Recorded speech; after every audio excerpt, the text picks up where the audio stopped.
Thanks so much, everyone, for being here. I'm Laureli Shimayo, and this is our MeWe Awakening panel for energizing body, mind, heart, and soul. We have events throughout the Northwest, starting again in a week and a half, and we have many events online. I did a count recently, an automatic count. We've had 309 events over, it's like the in-person events that are coming, and maybe a few events over the next month and a half, not many, but a few over the next month and a half, and going back a year, over 300 events. Wow, we have been really busy. So lots of different online events, and this is our awakening panel. We have 5 of us on the panel tonight. Every panel has a theme, and tonight's theme is the healing power of words, images, symbols, and metaphor. We're going to be here answering questions from you, from the audience. It's free to be here to listen and learn, and it's a small price to ask a question of the panel. I will be putting more information in the chat shortly about who we all are and what we're up to and how you can reach out to us and how the process works again for how to pay if you want to ask a question tonight. Let's get started having the practitioners introduce themselves, and then I'll be getting all that in the chat as we go along. So maybe let's go ahead and I'm going to change up the order if that works for everyone. Let's do Valerie and then Amanda and then Henry and then Susy. And go ahead and let's see, I'll spotlight us here in a moment. And go ahead and take, a good 3 minutes or so if you want, as you introduce yourself. And I encourage you to share all about the different things that you're doing that might apply to this panel and just everything, about all of your work so people get a sense of who you are. Mm-hmm. Right, let me spotlight you and then getting you all up here. And then we'll get started in just a moment. And I've got to get Amanda's artwork up here too. All right, great. Yeah, so if that feels good to you, go ahead, Valerie, and you can start first. Yeah, hi, everybody. I'm Valerie Szarek, and I'm so happy to be here. And my website is poetval.com. So I'm Valerie, I'm a poet, poetval.com. And I am a medicine poet. I study the healing magic of words. I've been a leatherworking artisan for 50 years professionally. I've had a healing practice since 73, teaching and seeing clients. I teach soul-centered writing workshops once a month. I'm a Native American flute player and a performance poet. So I play music and do poetry on stage. I'm a shamanic practitioner, and it seemed there's something I'm forgetting, but this is how I am in the world. And I find that poetry, I really live being Poet Val. I introduce myself as Poet Val in the world, and I've kind of tempted it. I've seeing how far can this take me as my greatest thing that I trust. So at one point I was audited by the IRS for something very silly that I did. And I thought, well, what do I have to go into this audit? I have my mind, I have my heart, and I have my poetry. What if I show up as a poet for my audit with the IRS? So I did, I showed up as a poet and I introduced myself that way. And this IRS agent busted my butt for 2 days. He was so serious, but he started throwing little poetry lines at me from favorite poets. And he turned out to be a frustrated musician and a poet. And when I went for my second audit, I wrote a poem about him. And I said, okay, I wrote a poem about you. And if you're really nice to me, maybe I'll read it to you. And at some point I read it to him and he just melted. Because I told him, I let him know that I saw him and I educated him of how to see me. And we had this amazing time. He had me writing him poems. He wrote me a limerick about the experience of auditing me, which he said he does about all his people. So the pharmacist pulls me aside to hear a poem. The clerks at the grocery stores, everywhere I go, people are gifted a poem. And the world opens to me this way. And it's a way of seeing each other and dropping in those moments. So I always have a 1 or 2 minute poem kind of ready and say, hi, I'm Val, I'm Poet Val. Can I offer you a poem today? And people almost never say no. And they very often cry. And we have suddenly changed the world within our little dynamic. So that's me. Thank you. I'm so happy to be here. Can I just ask if it feels good to you to share? Can you say a little bit more about the shamanic work and kind of just the history of a little bit? In the history of shamanism, or the history of your work, of how this showed up in your life and in your practice. Yes, I studied the Silva Method, Silva mind control method in 1973. I was 19 years old and I started practicing that, which was just phenomenal. And my life really formed around that. And I designed my own classes and started teaching at 2021 and ran classes for several years. And I then did a deep dive into Barbara Brennan training for close to 4 years in Michigan with some Native American people.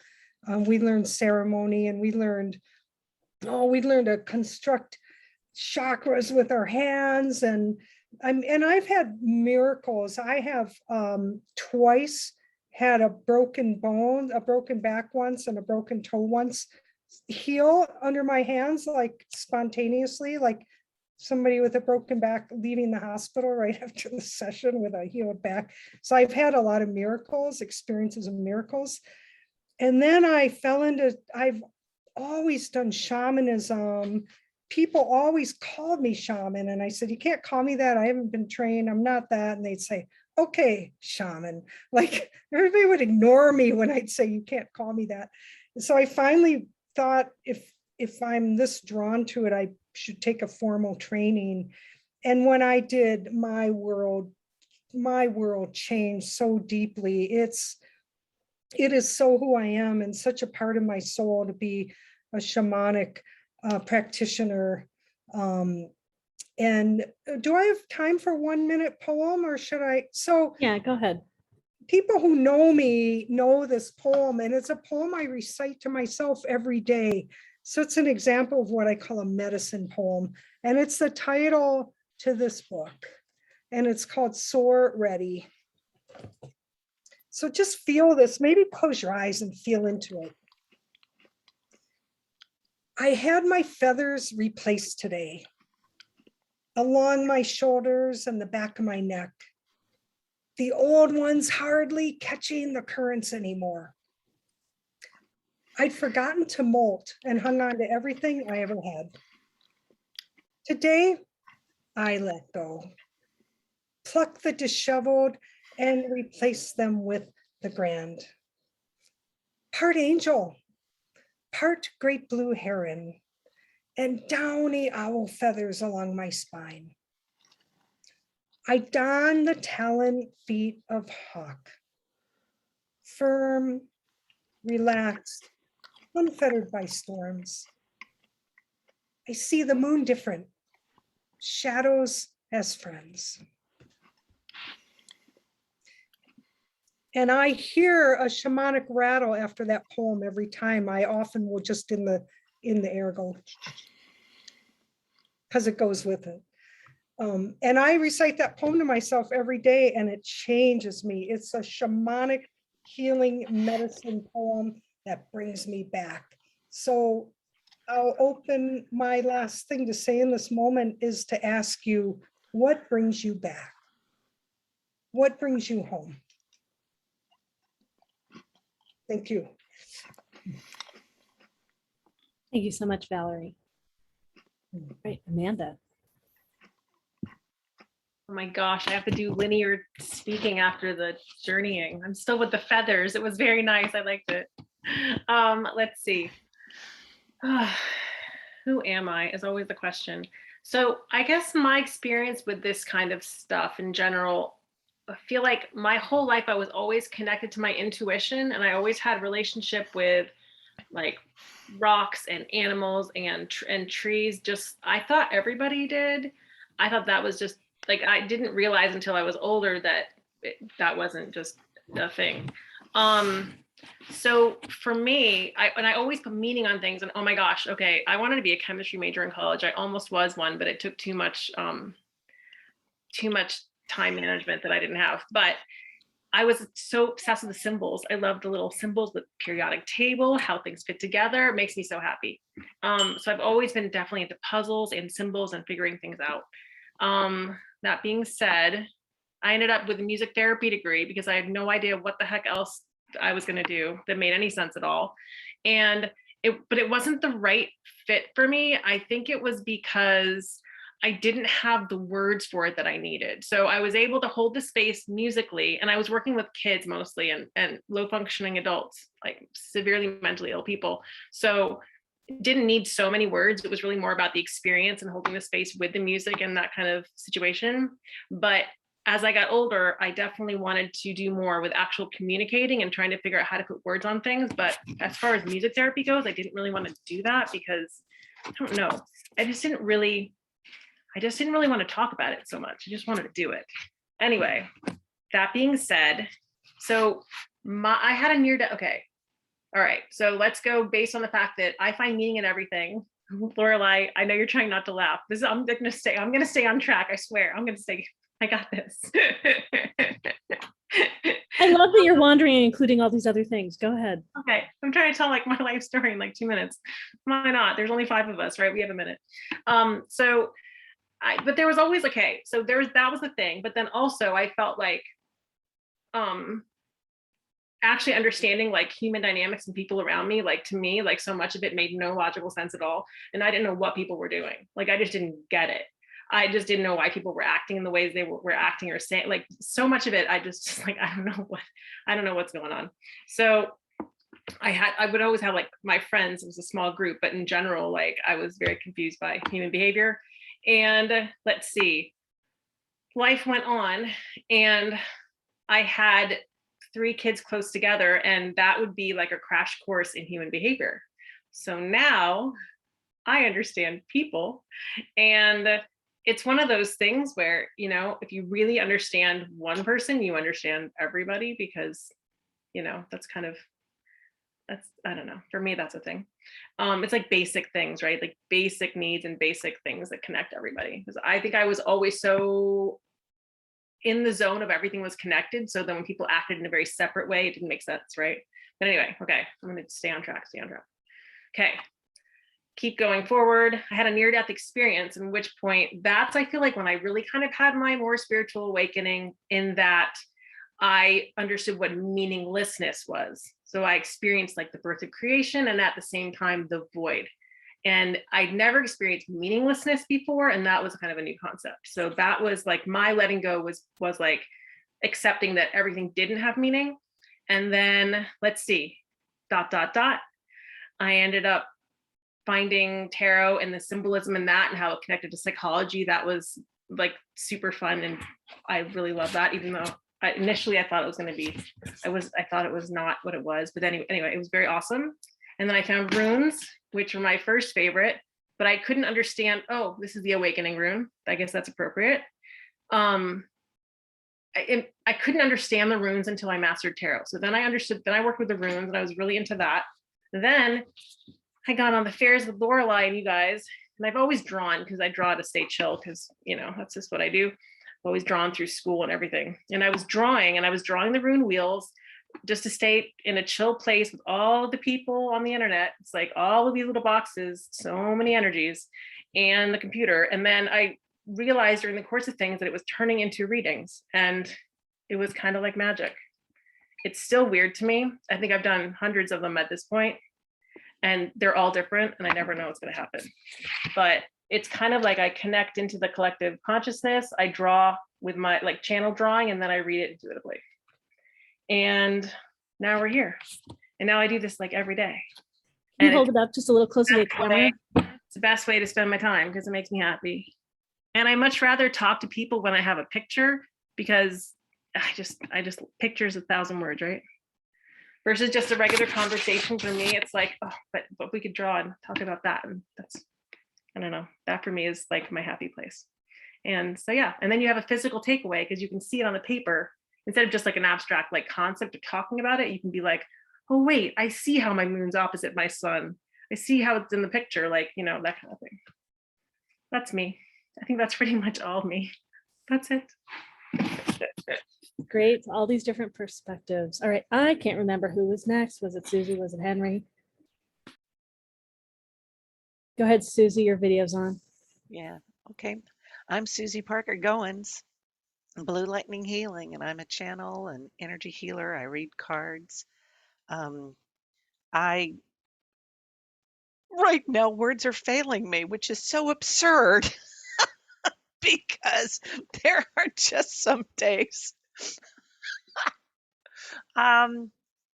It's not that I feel like I'm not able to do this at the same level everybody else is, because that's not true.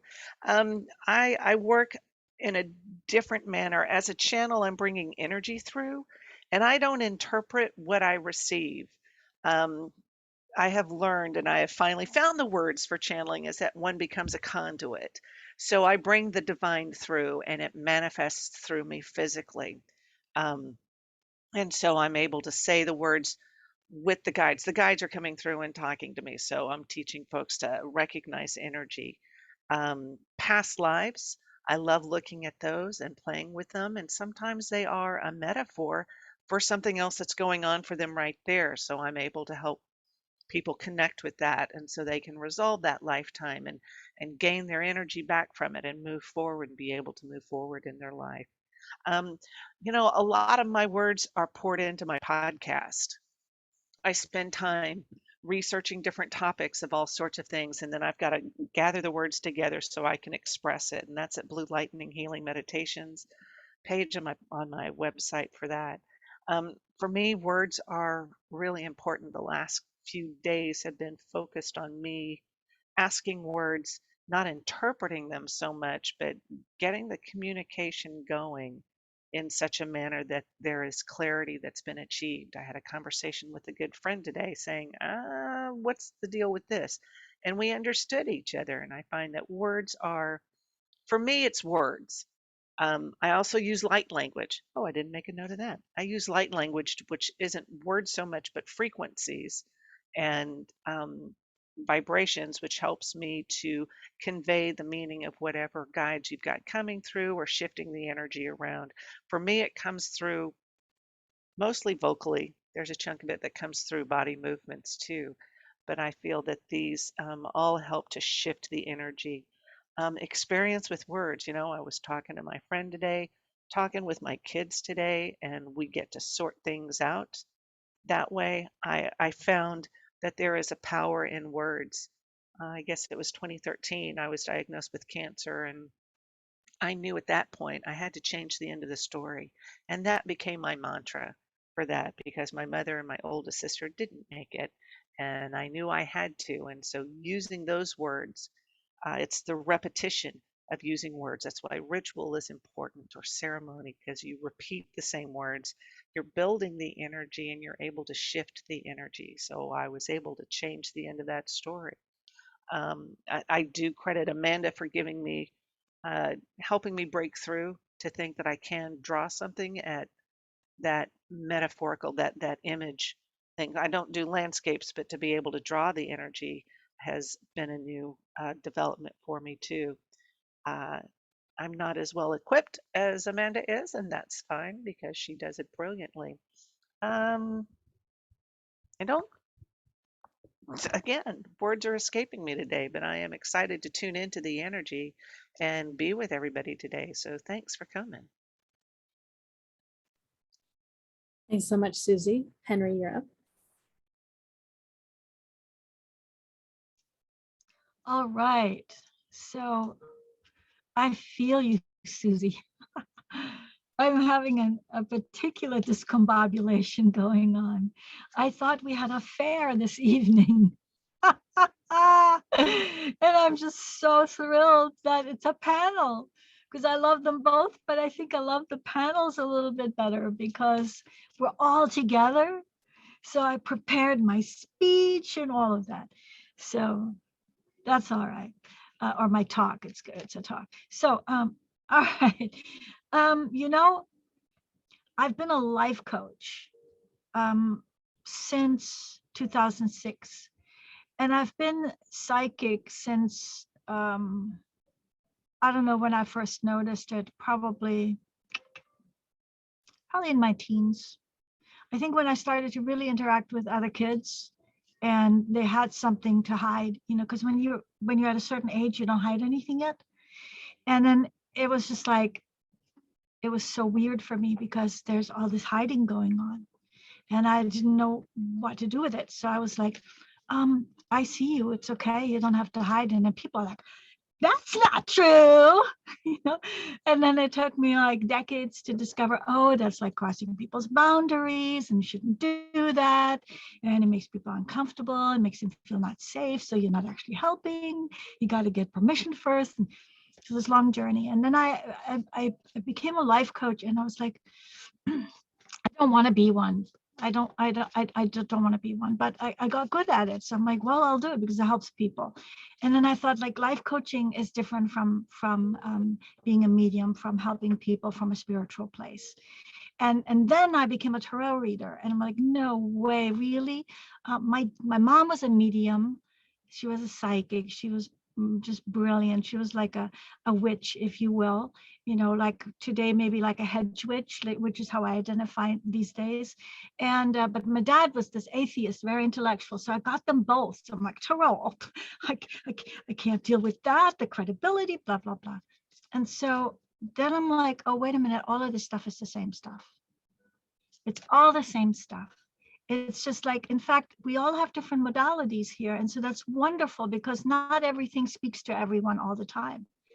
And I feel that it all comes from the place wherever Susy goes, or whatever Susy channels, and whatever Valerie is channeling when she writes her poetry, and Amanda when she paints her paintings, and Laureli when you look into someone's eyes, as you say, the windows to their soul. So it's like all the same stuff, and then we use these different modalities. So my modalities are really a mix between using the tarot.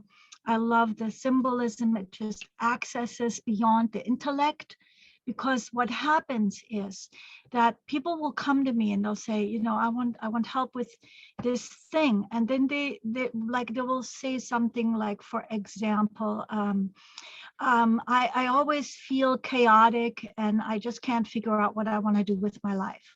And with a sentence like this, there's nothing you can do with that, because it's an analysis, and the analysis, you can agree or disagree with it, but you can't work with it. So then I say, like, so what happens that makes you analyze it? And then we'll get to what happens, but then people immediately go back to analyzing. And when we use the cards and we use the symbolism of the cards, there's no analyzing going on, there's discovery going on. And so it gets past that. It's sort of like a song lyric that gets you right in the heart, where you don't really think intellectually because the music gets you in a different state. So a tarot reading gets you in a different state. So I notice I still do life coaching, but I do it through this prism of mediumship and of doing the tarot. And so it's just this wonderful mix. And again, because it kind of short circuits this intellectualizing and this analyzing and this making meaning, because if you go down the wrong path with the meaning making you're making, then you're stuck with that because you think that's the thing, and then now you're working with that thing. But what if that's not it? Like for me, what if it wasn't shyness? What if it was that something someone said to me that I internalized? And so I was never shy. I just like don't get out in front of me, somebody said. I'm first. I'm like, okay. All right, you're first, and now I'm stuck with that. So we're like that. And so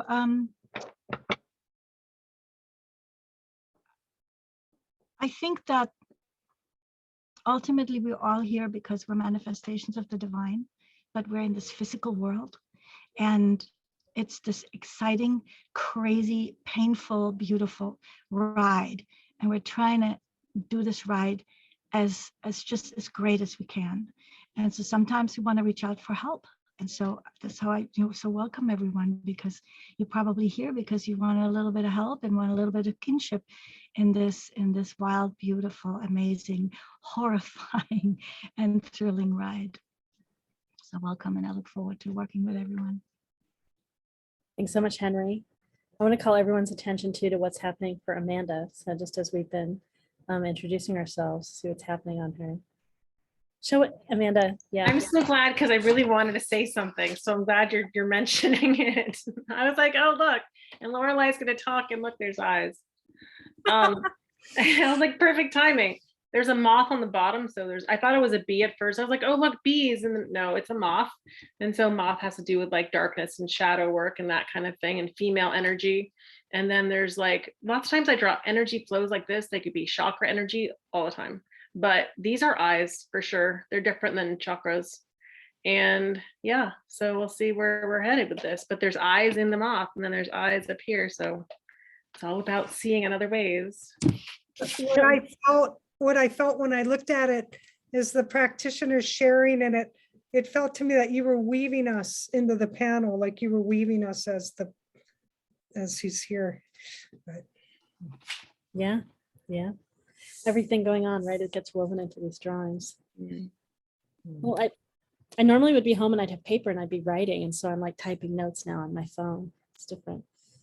Well, I'm Lorelei Shimayo. I'm an intuitive eye reader, body psychology coach. I apply my work to all kinds of things, answering questions about someone's purpose, career path, relationships, because I can look at photos of two people and look at their eyes and look at similarities and differences and make predictions and make recommendations, how maybe to engage with each other and behave, and what to do together and what to do separately and things like that. Or how one person might behave a little differently to honor the other person. I love to use this work for matchmaking also, to help people find each other that are a great match for various things. It might be for romance or for working together, partnering in business together, doing different roles in business. And then I also, I wish I brought them with me. I use O cards. They're the first thing actually that helped me open to any of this part of my life in a more explicit way. There are 2 decks of cards, and one set has words and one set has images. And I love them because we generally know all these words and we generally know things about all these images. And it's great to be able to simply use them without learning another system first. And I have one image that has some of the cards on it. Oops. So these are the word cards, and the image cards are separate. One draws words and images and puts them together and does a reading from that. I have people do their own readings, and then like I can do readings. Anyone else sitting there that they're willing can do a reading for them too. Oh, let's see. So I was thinking about how these different terms, right? So words, images, symbols, and metaphor show up for me in my work. And I know I've always enjoyed patterns in nature. So for me, patterns in nature not only are so beautiful, they're symbolic. And I looked at the word metaphor because like, well, what really does it mean? Like I remember, so it says a figure of speech in which a word or phrase is applied to an object or action to which it is not literally applicable. So I'm broadening that to say it's not just speech or words or phrases, but something that we use in one context that has meaning in another context. So for example, when I read people's eyes, there are all kinds of traits I read in their eyes, watch my own timing, all kinds of traits I read in people's eyes. And so for example, most of you probably haven't paid attention to this, but some eyes actually move around. And when someone's eyes moves around, it tells me that their energy moves around and that their attention moves around and that they're aware of things here and here and here and here and here, right? So, and they're generally more creative people. They're aware of more things to pull in the new thing, and they explore out more. Or people that push with their eyes are generally pushing in their energy, or people that are pulling with their eyes are pulling with their energy. So there are all kinds of parallels about that, about what the eyes do, if their eyes tip outwards or inwards, and it has meaning to me about what the person's soul is like. So for me, then the eyes are like a metaphor for the soul. Examples of words that I use in my work. What's it like for you, all of you, each to say, and it's whatever words are the most meaningful for you, but something like, I am enough, or I'm just the right amount, right? It's great to say those things and breathe and feel the ripples of the energy of that. I'm good. I'm worthy. Right? You might have all kinds of energy impact and feelings and things happen in your body. These are words, but they're connected to all kinds of other meanings for us. And I keep letting more people in. There's some, I'm just going to stand up and do it really briefly. One of the things I do with people as a form of cutting cords is to say, and you can't quite see my feet, but that was then, and this is now. This is my words and my movement. That was then, and I'm stepping with my leg and my arm, and I'm looking way out into the distance. That was then. So my whole system has the experience of that out there was then, and stepping down. This is now, and then my energy here now. And the movement and the words are symbolic that help my brain and my energy separate things. Right, so that's an example. And again, I had it with me. I have sometimes 2, sometimes 3 little stuffed animals that sit behind my desk. And so like to cuddle them. And I often like, this is little me. And so even though little me way back there didn't get cuddled and supported and cared for, I can hold one of them now. And I can cuddle them, and it can be symbolic of me when I'm little, and it can be healing for me now and healing for my energy back then. So it's a symbol of me. And then my work, I just use all kinds of maps and models and symbols of all kinds of things. I was thinking about the triangle, the drama triangle, and roles we get caught in that describe all the drama and ways we can step out, or ulping, upper limiting.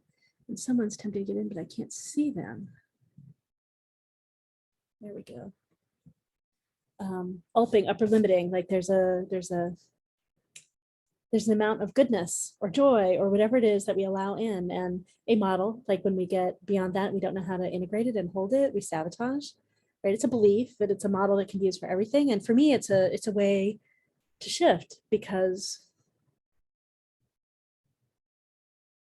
I can celebrate myself for allowing myself to be above my limit, to have let in so much that I didn't know how to be with it. And the expansion, like the love for myself that I allowed, that I expand and I allow more of whatever that is. Fear antidotes. One way of feeling scared is to go out to the future thinking about, right? So go up in my head thinking about the future. Oh no, what's going to happen out there? And sumoing, right? So moving my body down to the ground like a sumo wrestler brings my energy here and my attention here, and I'm no longer scared about that thing out here because my attention and focus is here, and I'm able to see what's the next step right now, and I don't know what's going to happen out there. Anyway, so these are just some examples of, this is just endless examples. These are some places where for me, someone coughed today when I was chatting with them, a client, and they were talking about having trouble communicating about something as they coughed. They coughed and then they were talking about it.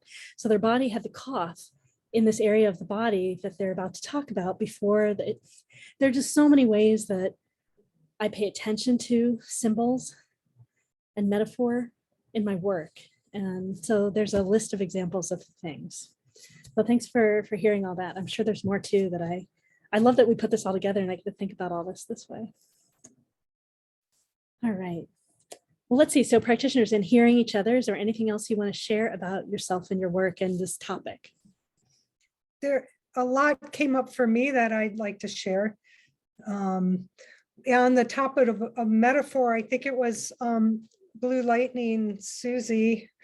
See, and I don't know if that was okay to call you that. I see you in that way.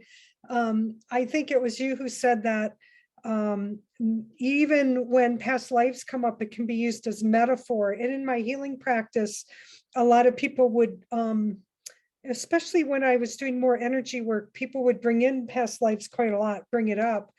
And rather than worrying about, is this real? Is it factual? Did it happen? I approached it as, this is what's here. And it's juicy as metaphor. Like there can be big things emotionally or trauma or whatever inside of us that we can't quite can't touch it, can't get our hands around it. But then some kind of metaphor can come in and suddenly you can hold it in your hand and experience it and get to know it and start to move that energy like Laureli was doing. So I think you referred to that. And I'm gonna touch on a few things, but that, and Tarot, I was at a point in my life in the mid to early 80s where I was really stuck on some big life and death things where I was really messing with death, and I kind of died and came back a couple times.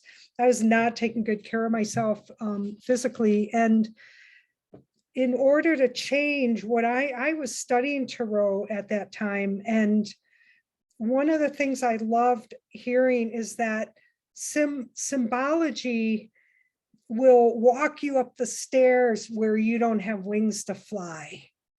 It's the steps that'll take you forward, especially Tarot. Not to disparage any other modality, I don't know, but especially Tarot are the steps to our spiritual growth. That's how it appeared.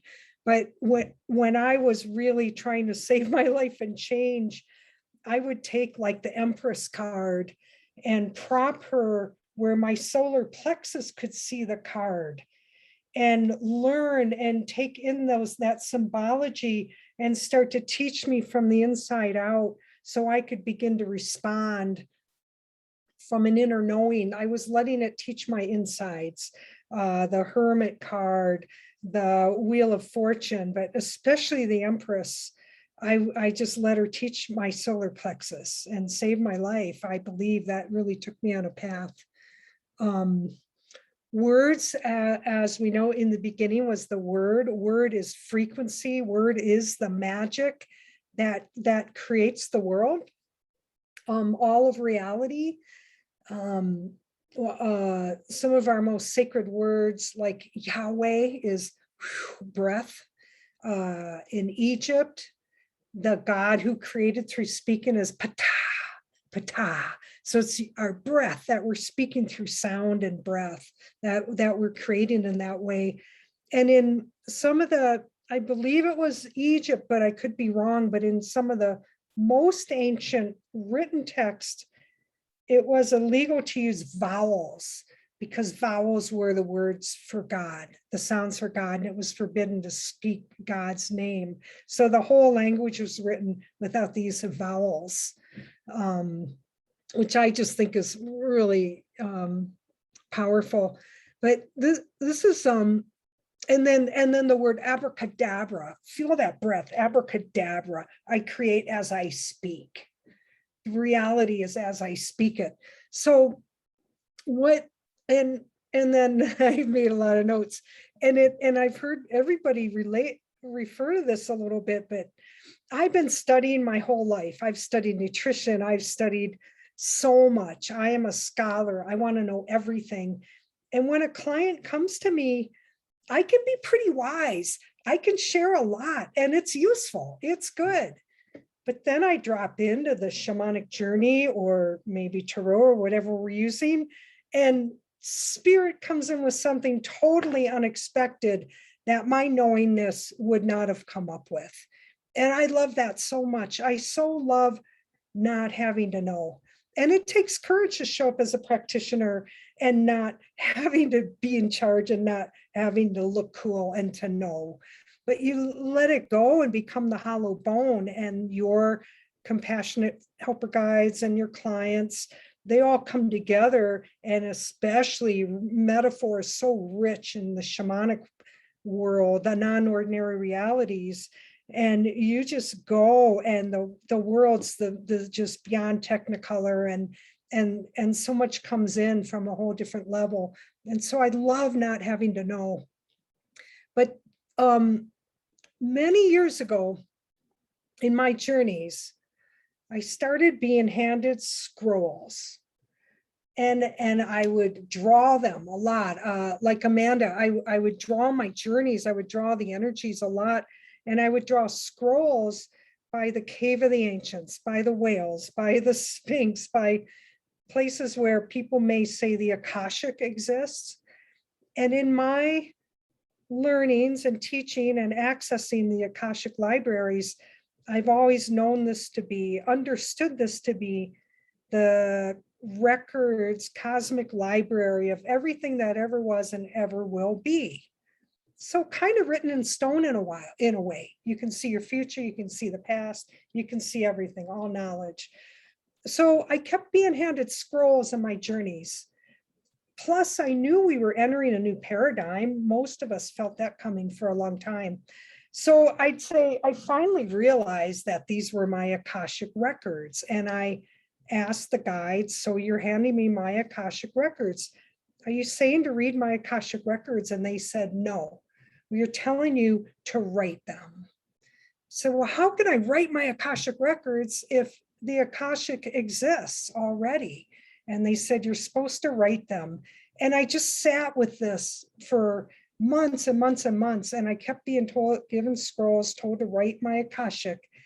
And I thought, well, the only way that makes sense if it would be if we're cracking into a paradigm, a new paradigm that's so radical that the Akashic doesn't even follow us into it, that we are creating new.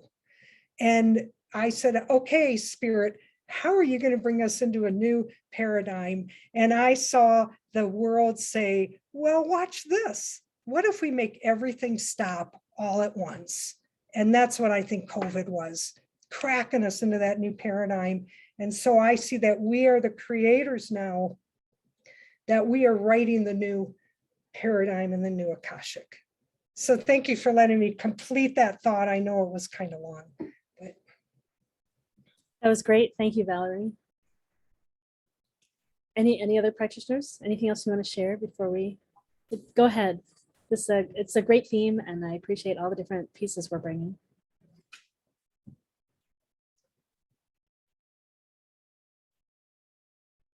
Okay, just one thing. I totally related to what you were saying. I'm with you. I feel like that's what I do when I draw my things. I'm drawing the Akashic records. So yes. And the Akashic as it's being created, or the Akashic as it's, you're like weaving the Akashic elements as you feel it in that moment? Yeah, I'm drawing the moment, but I'm also drawing the past and the future and everything. Like it just depends on what part of the picture you're looking at. It's all, and what is time, right? Time doesn't exist. Right. It's just, anyway, it was fun. Thank you for saying what you did, because I was related. Go ahead, Henry, and then Susie.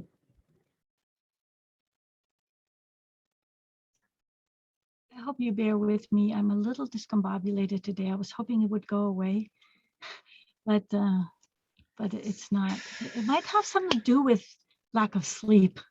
I try not to do that, but sometimes that's what happens. So, you know, one of the sayings that I really love, attributed to Carl Jung, he said, "Those who look outside dream, and those who look inward awaken," which is pretty much the opposite of what culture in general says. You know, like what's outside of us that we can see and grasp with our five senses, that's reality. You know, and what's inward may not be, and it may be like a figment of our imagination or something along those lines. And I think that I really agree with Carl Jung on that. He was a mystic, so he knew things that even though they were at odds with what the establishment was saying, he knew that they were true, and he insisted, which is, but incidentally, what made him break with Sigmund Freud. Actually, Sigmund Freud broke with him because Jung had the space to allow Sigmund Freud to be an atheist, but Sigmund did not have the space to let Carl be a mystic. So yeah, you know, that makes sense. So so the idea then is to look within, and certainly through all these different modalities that we have here, we can look within. And at the same time, there's also a danger. Self-reflection can become self-involvement before we know it, or while we're not looking.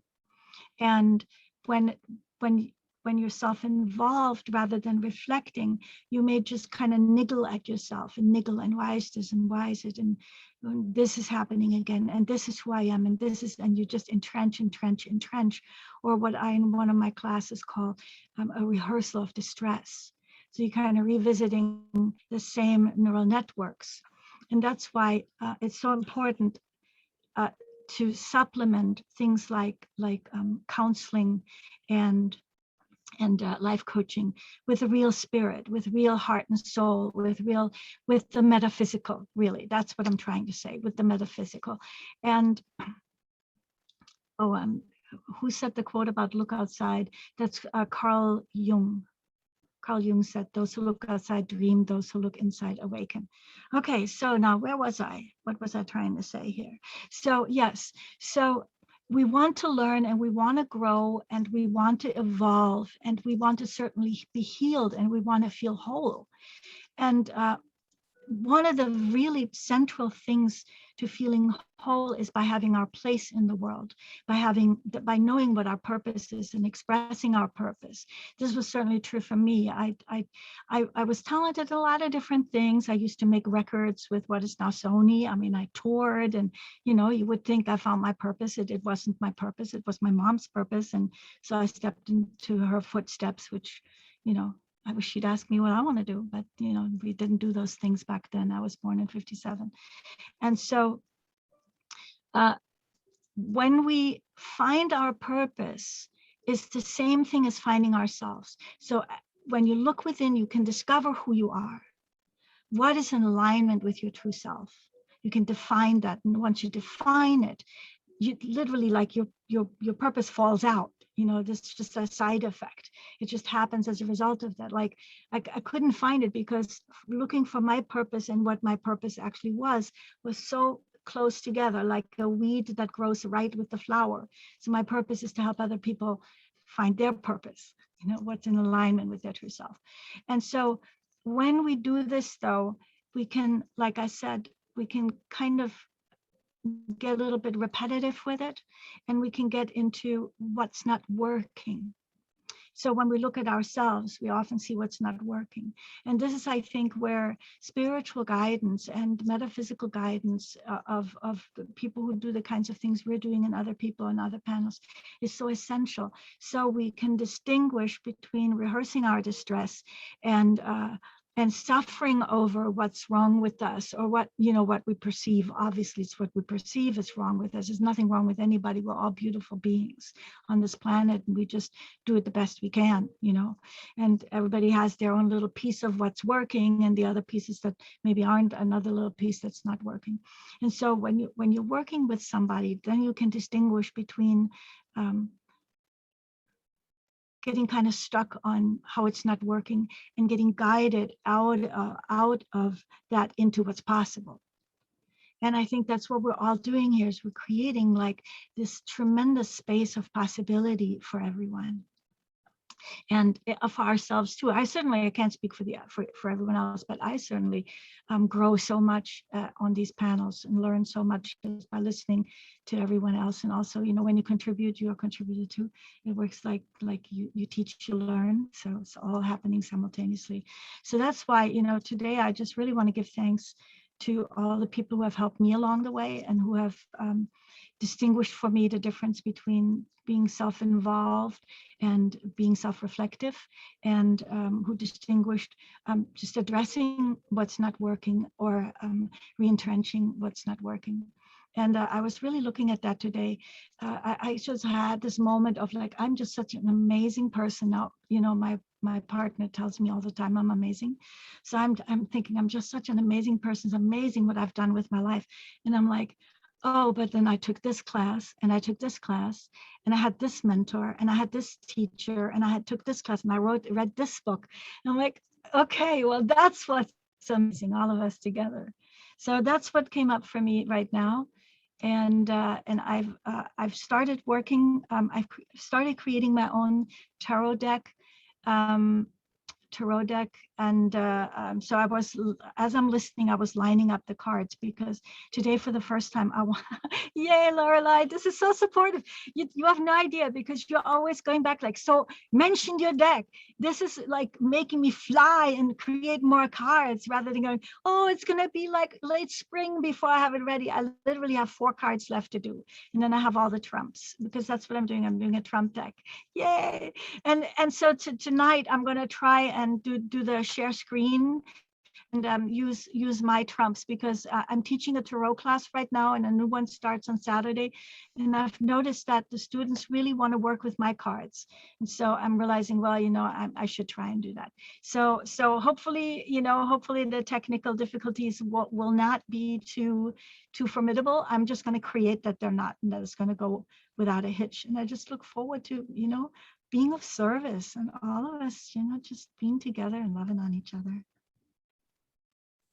Thanks, Henry. I appreciate our exuberance about all these things. This is great. Go ahead, Susy. Oh, you're muted, Susy. Bugger. Okay. Whoops. I wasn't unmuted for that. Okay.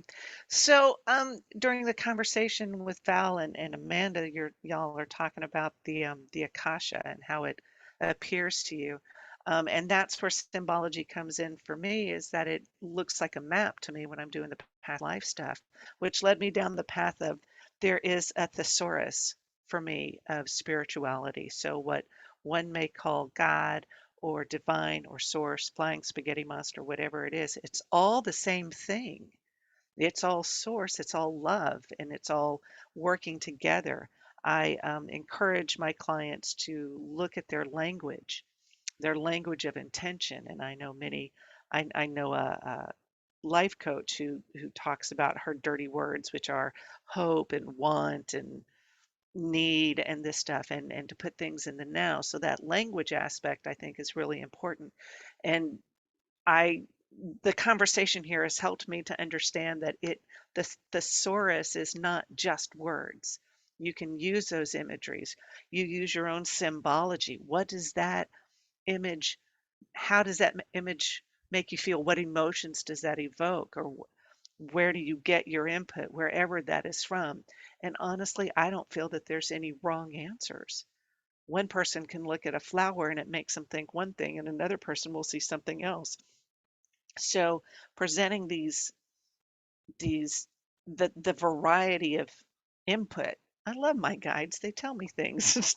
But looking at that spectrum of input that we all receive, nothing is wrong. It's just working from that place of the heart of source so that you can make those choices or live that life that is as heartfelt as possible. And I feel that this is a perfect place to play with it. So thanks. Great, great, great. I loved when we came up with the idea for this panel, and I'm so excited with all of us that are going to be on it. And, yeah, I'm thrilled being here right now. Can I show you one thing? Oh, Really yeah, fast. sure. Only because it went with right what Susy was saying. Do you see this right here? It's algae. And Can you bring it any closer? It's just a little hard to see. Bring it, raise it higher to your camera. Yeah. Okay. So algae. Wait. Yeah. Okay. See it right here?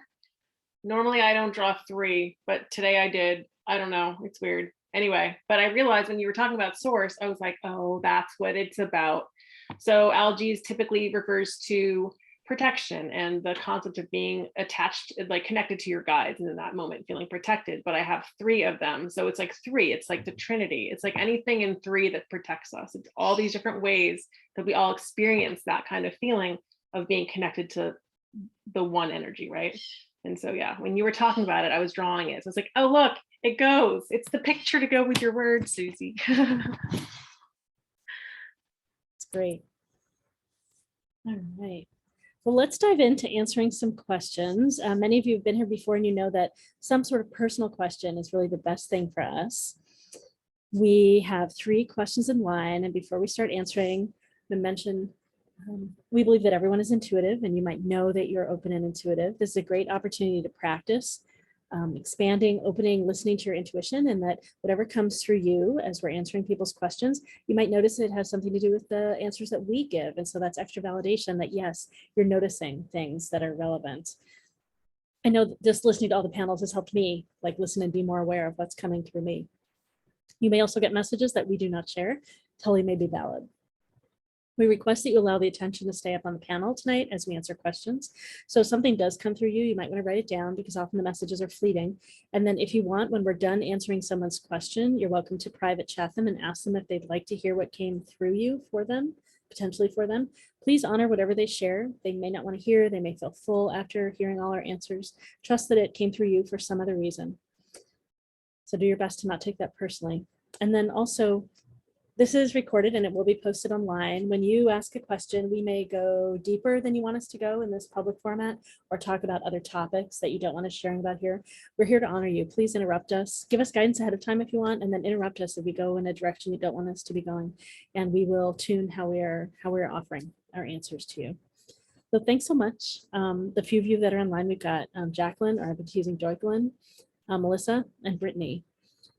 So we'll go in that order. We'll bring you up on Spotlight if you're going to be up on Spotlight. And yeah, it's exciting. And everyone, just so you know, we'll aim to keep our answers to 3 minutes. I'll time us and help us because I just know we all, there's so much, clearly, like we've shared so much already. There's so much we want to share.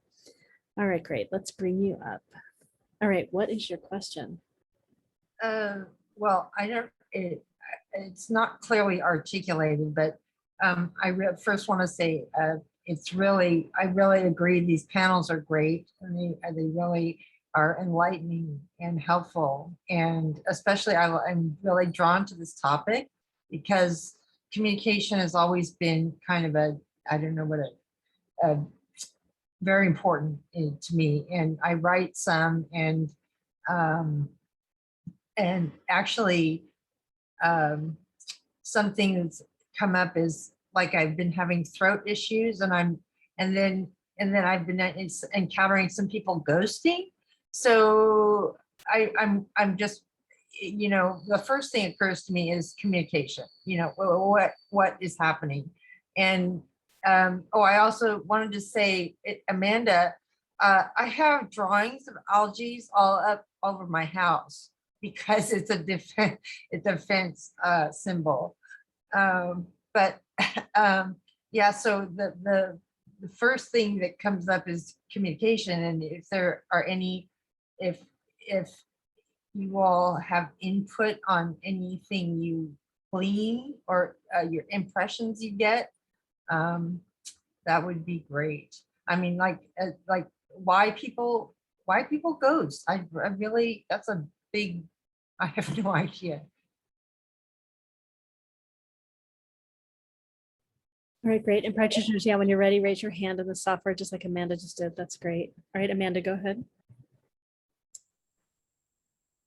Okay, so while you were talking, I was coloring in this guy in the center who I originally thought was a spider because he's connected to the outside in this web and that he's creating, but he's got 6 legs. Then I was thinking about the concept of like, now I don't know if there's any kind of 6-legged creature that makes a web like a spider. Maybe that's a thing. Also, it has to do with maybe like, in order to have 8 legs, maybe the 2 legs come from somebody else. So it's like working with somebody else. And in that moment, like you get 2 legs from them. Now you have 6, or like you give them 2 of yours, they give you 4, like you're sharing with the legs. It's like relationship of some kind. And then you are in that space of connected to all that is and connected with the one thing. So I feel like you might be one of those people that really experiences connection to the divine through working with other people, to interacting, like that I feel like that would be like a time when you could really be like completely tuned in. Does that make sense? Yes, that's. And then I drew a red inside the head, and then I drew light blue in the body. And you were talking about throat chakra, right? Well, that goes because red is over where the mouth is in that area. And red has to do with pain and like expression of pain. And obviously like our red root chakra is supposed to be like lower, right? So, but in this, it's like, okay, instead of red being down here, red's up here. So that would be like communicating and other people communicating and expressing themselves like through pain instead of through being connected with the spirit. that I saw like your body's all light blue. So it's like for you, that's super confusing because like you are only like trying to deal with what they're bringing out. You would never start it, but you're just like, what the heck? And then there's like a shell around your body, and that shell is the dark blue of your intuitive, of your third eye. And it's like you're using your intuition to protect yourself. So you know. So when you say, I don't know why someone ghosts me, you 100% know why someone ghosted you, because it's like don't doubt yourself, because you know. Why do people in general ghost? I have no idea, and I'm with you with that. I'm telling you, it's such a thing. But it's just like acting out of pain and fear, which for you and me makes no sense. Right. So that's why it's confusing, but they're just acting out of pain. Oh, thank you. And then, yeah, and I know last time you were talking about your solar plexus, but this is like an orangey yellow. So working on your solar plexus, but also sacral chakra would be really good. Oh, yeah. Yeah, that is also an issue. But because of the theme tonight, I was talking about just the communication more so. But solar plexus has always been an issue recently too. Okay. Thank you. You're welcome. Thanks, Amanda. Go ahead, Valerie. Hi, Jacqueline. Thank you for lowering my hand, Lorelei. Hi, thank you for your question. So I have a really strong impression as I face you. You're opposite of me, but for me, to your right, as you sit, your head is even a little bit to this way. It might be, it would be to the left for you, but because opposite of me, and I really get this really strong sense of your father or a father figure right here. It would be this side. See how you tipped your head to that side? Feel that energy pulling on you, and that his values and his voice, like for him, like it feels like he has a sense that it's not safe for you to be speaking, and wants you to not talk about certain things or speak, that it's crossing his values or his idea of what's safe for you in the world. And I feel him on right, like that there's a clearing that you could do, and and this is an important motion, like there's a pulling in of yourself.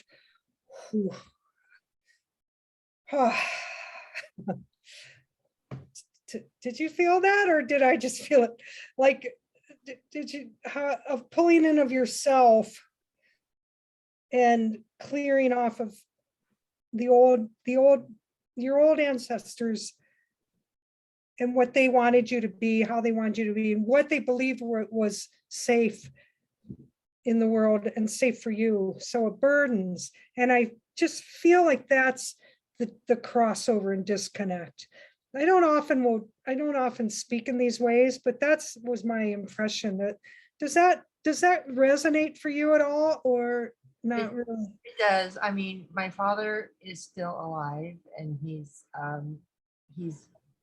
great, but he's very conservative in some ways, and there are things that I wouldn't tell him, just to, not to upset him or anything like that. So that does make sense. Yeah. Yeah. So that would be what I would offer up, that I see, to find a way to bless him and take him off of you so he can be there. Some of those motions Laurel was making in the very beginning, and then to drop into that strong center of self. And I think that also would change that sense of ghosting. I get a sense that you would be more filled with that capital self energy, and feel less of that, maybe experience it a little different, but yeah. Okay, great. Thank you for asking your question and showing up. Thank you. Thanks, Valerie. Susie. Hey, Jacqueline. I really like not being first, because then I hear the responses and I can like fill in. I agree that Amanda when she says the person has ghosted from a place of fear. and it's not you.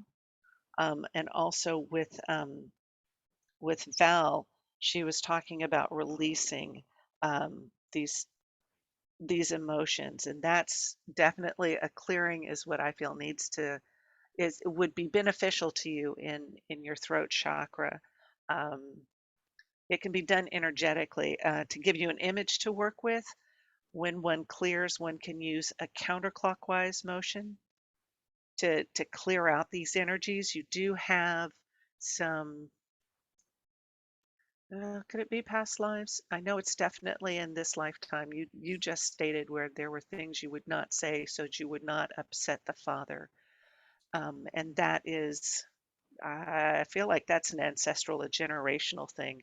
There's been a whole lot of don't speak your truth because it may put somebody off. And you have the honor of being the one to shift that, certainly for yourself, maybe not for the whole family, but as it's been said, I think it was Peter Levine said that as I heal, you heal, as you heal, I heal.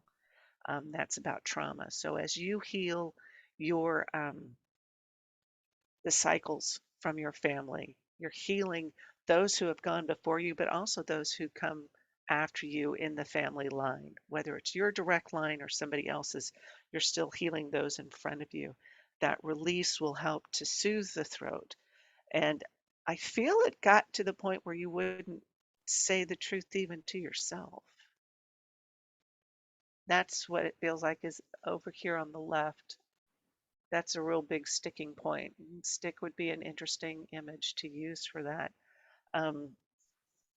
That you have knowledge that has been hidden or submerged, that's been veiled, and in your quest to release these old ties, these old cords from you, you're going to be able to be you can celebrate who you truly are or have that rebirth of self so that you can move forward. So it's and it's not, oh, I cut off my father. It's not that. You're just shifting the energy around that so that you can be your own true divine source energy, that expression of it. Is that all? I think that's all. Does that make sense? Yes. Yes. Thank you. You're welcome. Thank you. Thanks, Susie. Go ahead, Henry. Hi, Jacqueline. Good to see you. So I got some insights right away, like some guidances. And I don't know, I always go like this because I guess it's coming from right over here. And so like the first impression that I got was, it just here says, loves a lot for some people and play this game. And so I think we're gonna uncover that. So love is a lot for some people and play this game. So the card that I'm pulling cards from a deck and then I go in and I do that. So I'm gonna screen share. How do I screen share? I think I made you a co-host, so you should be able to do it. There's a green button at the bottom, the screen share. Yeah. Okay. Maybe if I do that. Yeah. Might make See it wider. if I don't hit the menu, but actually the screen share. Okay. So everybody are you guys seeing this card? Yes. Yeah. Okay, great. So this was the first card that came, and the second card was the wheel or the seasons as I see it. So the divine mystery being the high priestess. So this is exactly like what Amanda was saying, where she was saying that your divine knowing has the answer to that, why someone ghosts. And the sense I got was that I think you love a lot, and I think you're connective, and this is not for everyone.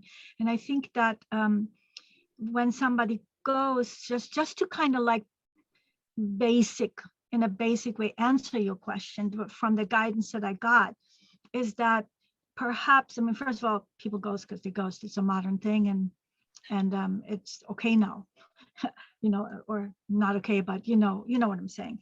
But I think it's that, people have no problem saying it's me, it's not you, when they really think it's you, it's not me, but I'm going to be nice. But I think when it's me, then that's like that you don't want to hurt yourself. And I think that it's difficult for people to say, I'm not ready for the kind of truth and the kind of connectivity and the kind of genuineness and the what it is that you're offering, like just by you being who you are, for a lot of people, or for some people, in my case it has been a lot of people, so I'm projecting a little, so let me pull that back. So for some people, it just like, what are they going to say to you? See, like you're asking me to come forth, to bring my divine self forth, and I don't want to do that. They would have to like even get that. So it's easier to just say nothing.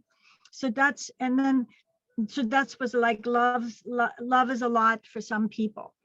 And then play this game is that, like you're playing the game of this life, even though you're divine knowing, and this the divine knowing, right? The divine mystery, like the high priestess, this is the place where we know what's true, but then there's no game. Like, and one of the rules of a game is that, it's like a game of chance here. One of the rules is that you don't know what's going to happen next.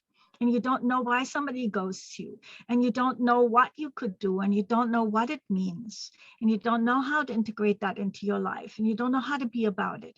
Because yes, you do know all of these things, but it's part of this beautiful game that you don't. And so you're playing the game when you say, why is somebody ghosting me? So there's nothing wrong with that, right? Like, good for you, good you're asking that question. Now, why you're asking that question, that particular question, is because this is the sense I'm getting, and this is where I got the wheel, is that it hurts. And really, maybe, I'm not sure how much you really want to know why, and how much of it you may want to know, how can I not have that pain in the future, or that, this tweak, sometimes it's not big pain, but, it's a little bit of pain. And how can I prevent that in the future? Or if I understood, then maybe the pain would go away. Yes, definitely, Right. definitely. Yeah.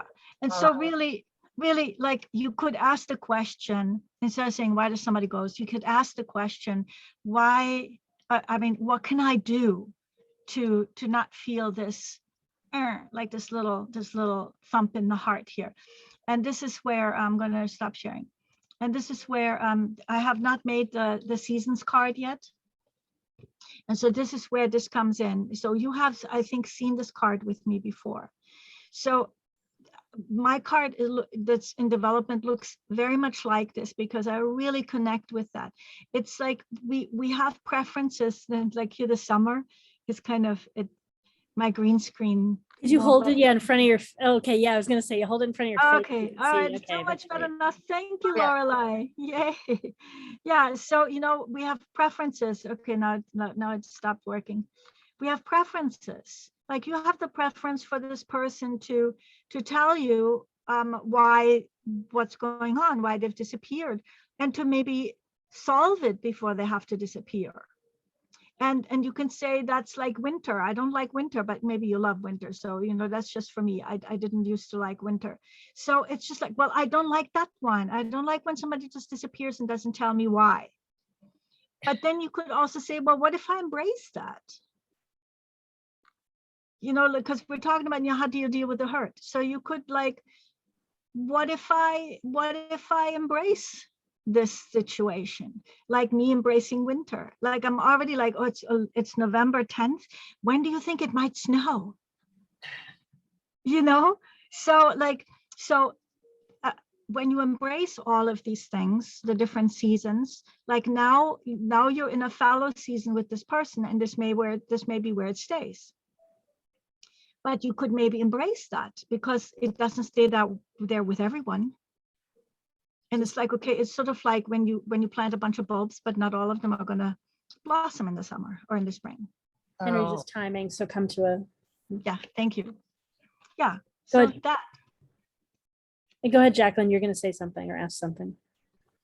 no, I was just listening, Thank you, Henry. That's, that makes a lot of sense.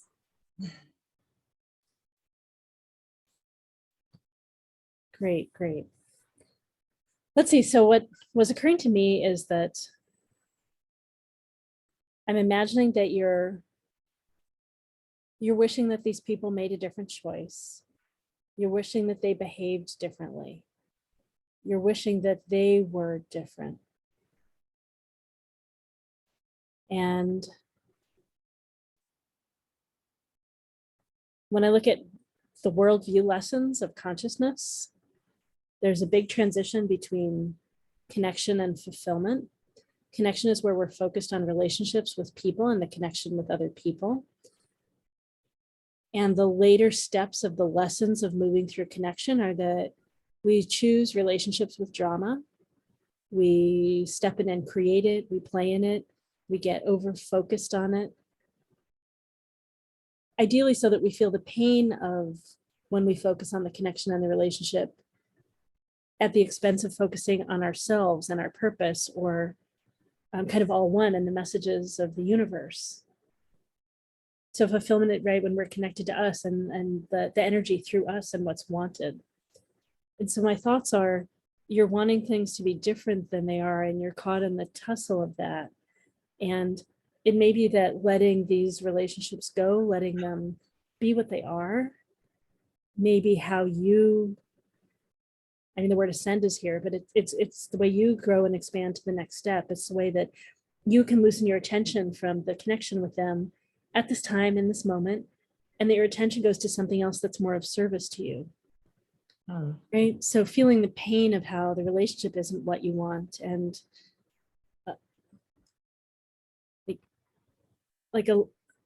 are you willing to see what else is wanted? What else is maybe here or just around the corner that would be more of service to you? Yes, okay. Yeah, that's helpful. That's right. Well, I mean, it's like Henry says, it's a thing, so people do that a lot, and it's just kind of a conundrum always, because it's usually, I mean, I have no idea what like what just happened, it's just like out of left field, and it's so odd. And if you're being you the most genuinely that you're able, and the person goes away, they're not, the thing that's not wanted is for them to connect with you right now. They're not able, it's not of service to you. Something else is more important to their journey. Like if you think of it that way, why would you pull them off their journey? Right? I don't think you want that. And there's grief, can be grief in letting the connections go where they've been here. And you might feel some fear of not having the connections that have felt like safe and secure and familiar. And, are you willing to be free enough to discover what's next? Great. Okay. Great. Thank you, Laureli. You're welcome. Looks like Susy's got a little bit more. Go ahead, Susy. Just a little bit more. Jacqueline, as everyone has been talking, I sense that there was a fear of authenticity, or that ability to be vulnerable in the situation, not from you. You're very, you, I don't like this advanced soul concept, but you are at a point in your life where you are willingly open and vulnerable and authentic. And there are some people around there who want that, but they don't feel like they're ready. So it's similar to what Laureli was saying, is that you're at this place in your life path where people want to have it, but then they look to see what's required of it, that responsibility to be that open and authentic. And that could be a big reason, I think, why somebody might just go, I'm not ready for that. Because you are an amazing soul. I feel we all are. We're drawing those souls to us who can, as Lorelei was saying, to whom we could be of service to and who can be of service of us. It's an exchange of energy. Oh, that's great. Yeah. Thank you. It's very helpful. Great. Yeah. Anything else, anyone? Thank you so much, Jacqueline. Thank you. Thank you, everyone. All right. Let's see. Next we have Melissa. Hello. Hi. Hi, Melissa. Is it your first time asking a question of our panel, or just maybe not for long? Oh, it's the first time. Okay, great, great. Yeah. So I've never attended one of these within this. I do, and definitely have been all of you are all having conundrums, and I kind of think it's because of me. I do that a lot to people. So I already kind of figured that out. I don't really know what question I have, because it's really just one picture. So I think that I have been on this journey and I'm kind of something super powerful, and I don't know what I am. And it's really odd. So I'm some sort of healer. There's been ancestral things that have come forward in the last year because all this really odd stuff started happening to me. And my dad told me that my great grandma Lizzie had powers, but we don't have mine. I definitely have premonitions. I definitely have vision. I just had pranic healing done a couple days, yesterday, day before. That was pretty incredible. I've had Reiki treatments, and then I'm doing like they have a thing. I think they're going to have another one out here. I'm in Graham. I'll be for like a shamanic retreat where you drink the ayahuasca. So I'm going for that. So you guys go for it, because I don't really know. So how about that? It's like a blank piece of paper, and you guys get to have fun. So are you asking a little bit, like wanting to know more of your gifts, or wanting to know what's wanting to come through you, or what are your, like, anything? I don't really know. Yep. It's like, it really just allow that question to be an open book. Like, go for it. Okay, great. I know that sounds really odd, but it'll work, because it's like, I just don't really have a set question, you know? That's great. Well, Susie's already got an answer. At least part of. Wait, I accidentally muted you. Sorry, I meant to lower your hand, but I muted you. Okay. Am I up? Okay, I'm good. Okay. Pulling back the sleeves. Here we go. Oh, that's good. Yesterday That was makes that it extra sound. self out. No, as you were talking, I saw grandmothers behind you. And then as you were saying, yeah, my father was telling me this, like, please say grandmother, please say grandmother. And you said great grand. I'm like, yes. So you've got this lineage of healers with you. There is a grandmother. She's on my right arm. What does she want? She, wow, a lot of emotion is coming up around this. She is so grateful that you are finding your path, that you are opening to the path. She says the energy is all fine. It's all dandy. You're going to work with energy. You're actually, it feels like an energy player, so you can envision it in your hands, and like, oh God, it just reminds me of David Bowie as the Goblin King in Labyrinth, and he had the ball and he would like flip it around, and I know that was somebody else, but it's still David Bowie. But to be able to play with the energy, I encourage folks to play with energy. You can manipulate it, but that means using your hands to work with it. You have a lot of energy. Whoa. You've got a lot of energy in your hands, and the fact that you've got a family history of healing coming through, those channels they're not wide open, but they are more easily opened. You don't have that feeling of resistance to it. You are ready to go along with the ride. Grandmother is there. You have so many grandmothers. You got some grandfathers too, because they want to show you what balance is. They want you to Can understand you repeat that again, what you just said? that you've got grandmothers and grandfathers with you. It's about balance. Okay. You are this coming together of the energies of your families, of the energies of healing. You are a unifier of so many disparate parts of the family, and you are bringing it together through your energy work. You've got one grandmother who says, you know, she ought to be looking at herbs too, at plant medicine, trees, plants, whatever you need to. And then there's another one who says, but there is, you know, the grounding work you do, working with water. They're all just, they really are bellying up to the bar. They're really ready to start working with you. They don't want to overwhelm you, but they see that you are open. They encourage you to first work with the energy, with your hands. That's why the Reiki and the pranic healing has been so beneficial to you, because those channels are open. Working with them whenever you want. You don't have, you can take that time.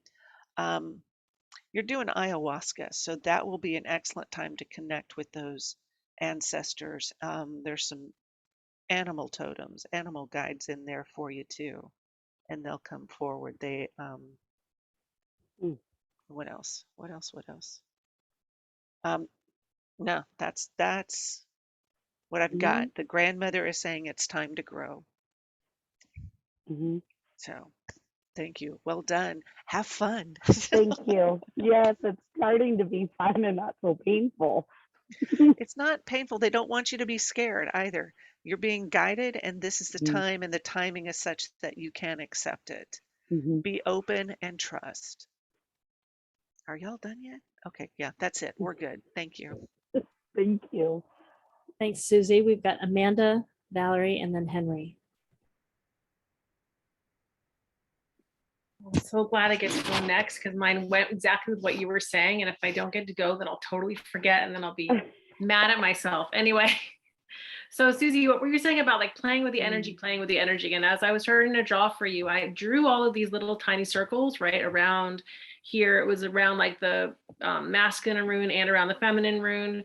And then from like intuition, the color of intuition, and also the color of like spirit.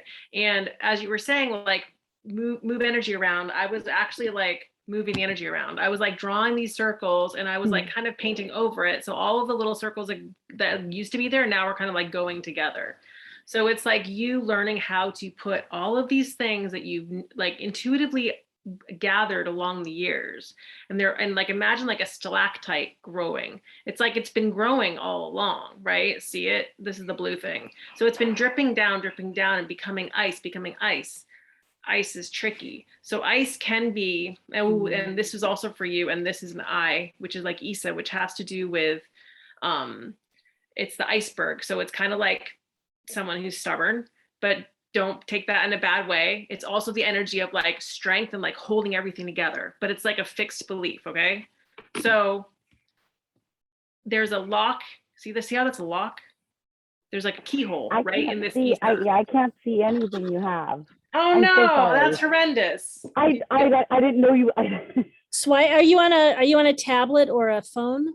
I'm on my laptop, so I see the bottom of the paper or whatever. Yeah, this is okay. So you are right here. This is your energy, the blue stalactite dripping down, the ice, the masculine and feminine side, and this is also for you, which is like this it's like a divine masculine diamond around an Isa, which is also like a keyhole. So it's like unlocking this fixed belief that you have fixed beliefs from your family line, from the male side of the family. The males have tried to like hold things together, which, you know, that's how come people survive. So like, it's not bad, right? It's just a thing that now you're going to like take all that energy and like find the key and unlock this. And it's going to really change for you.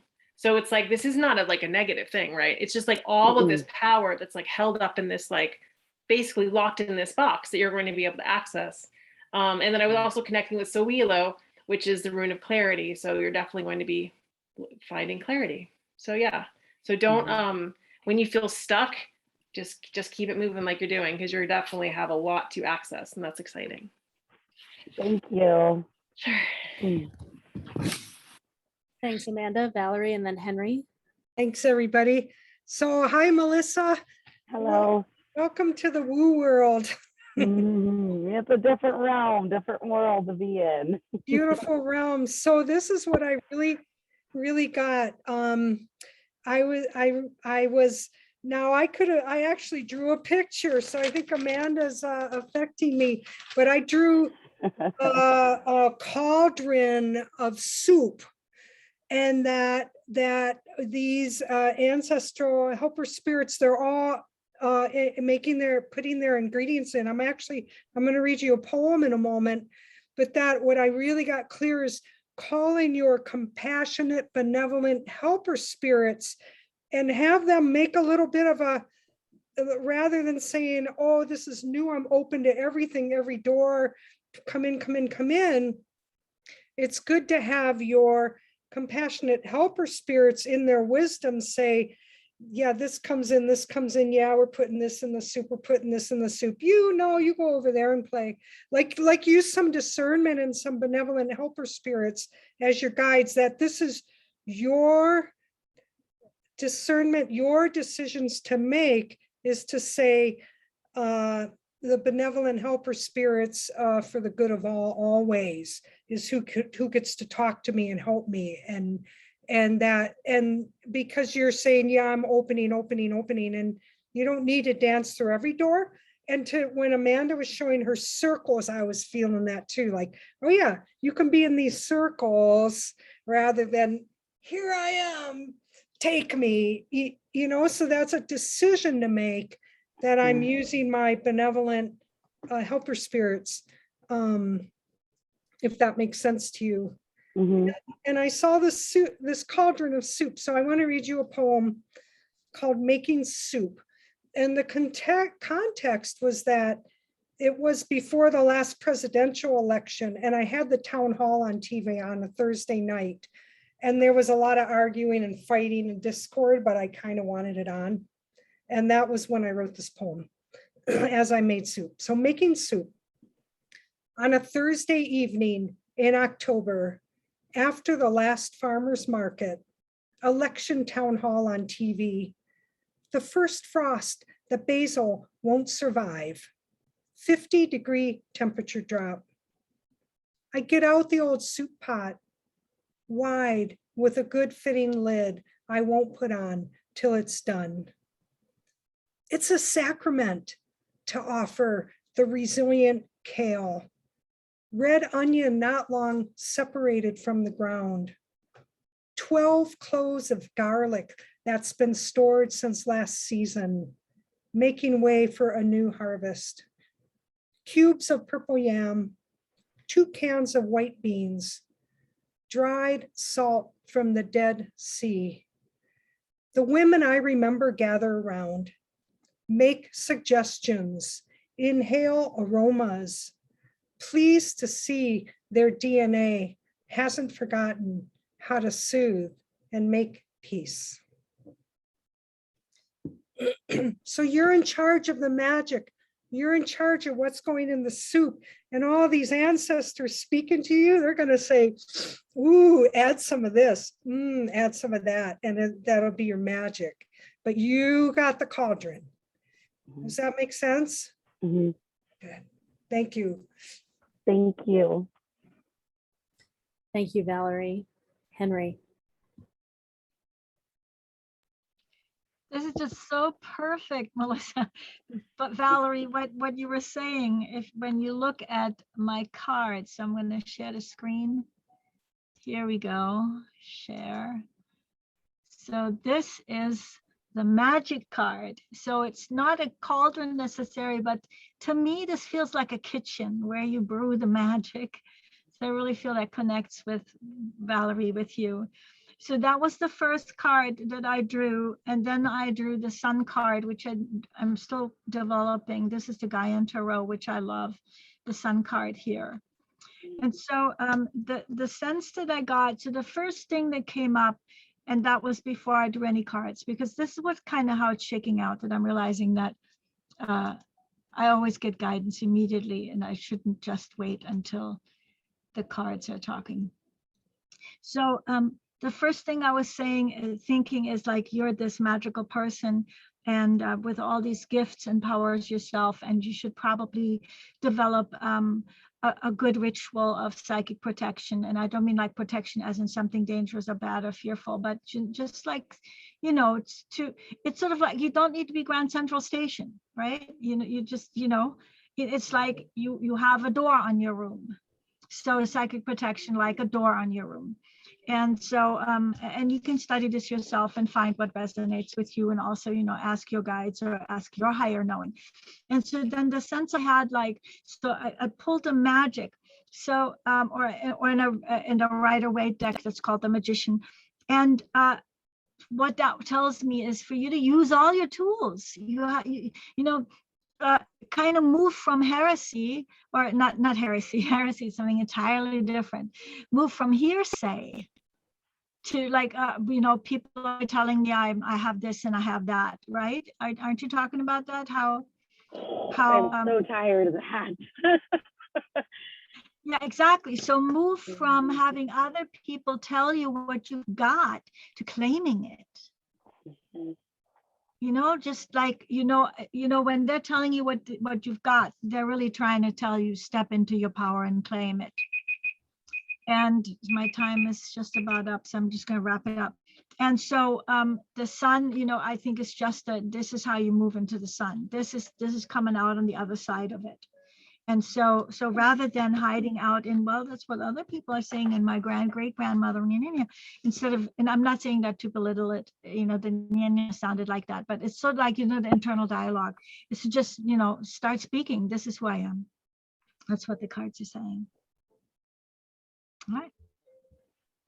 Thank you. Yeah. Oh, unshare. Stop sharing. Stop sharing.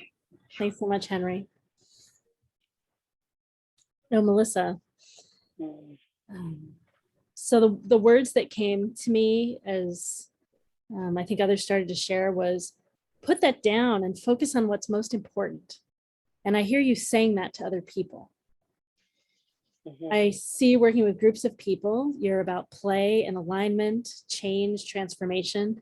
So I see you doing group work with other people, like some groups of women, non-binary people, some with all genders together. Things like dance, improv, creative expression, sound, particularly voice and expression. So getting people to, like, set down all these things that are distracting and to get into expression in so many forms, and sound and rhythm and movement, and like what arises for you as I say that. Just what arises in you as I say that? What does it make you think of, or what does that? So I call what I'm going through right now, which I didn't really state, I call it my walkabout. And I'm on my walkabout right now. Yeah.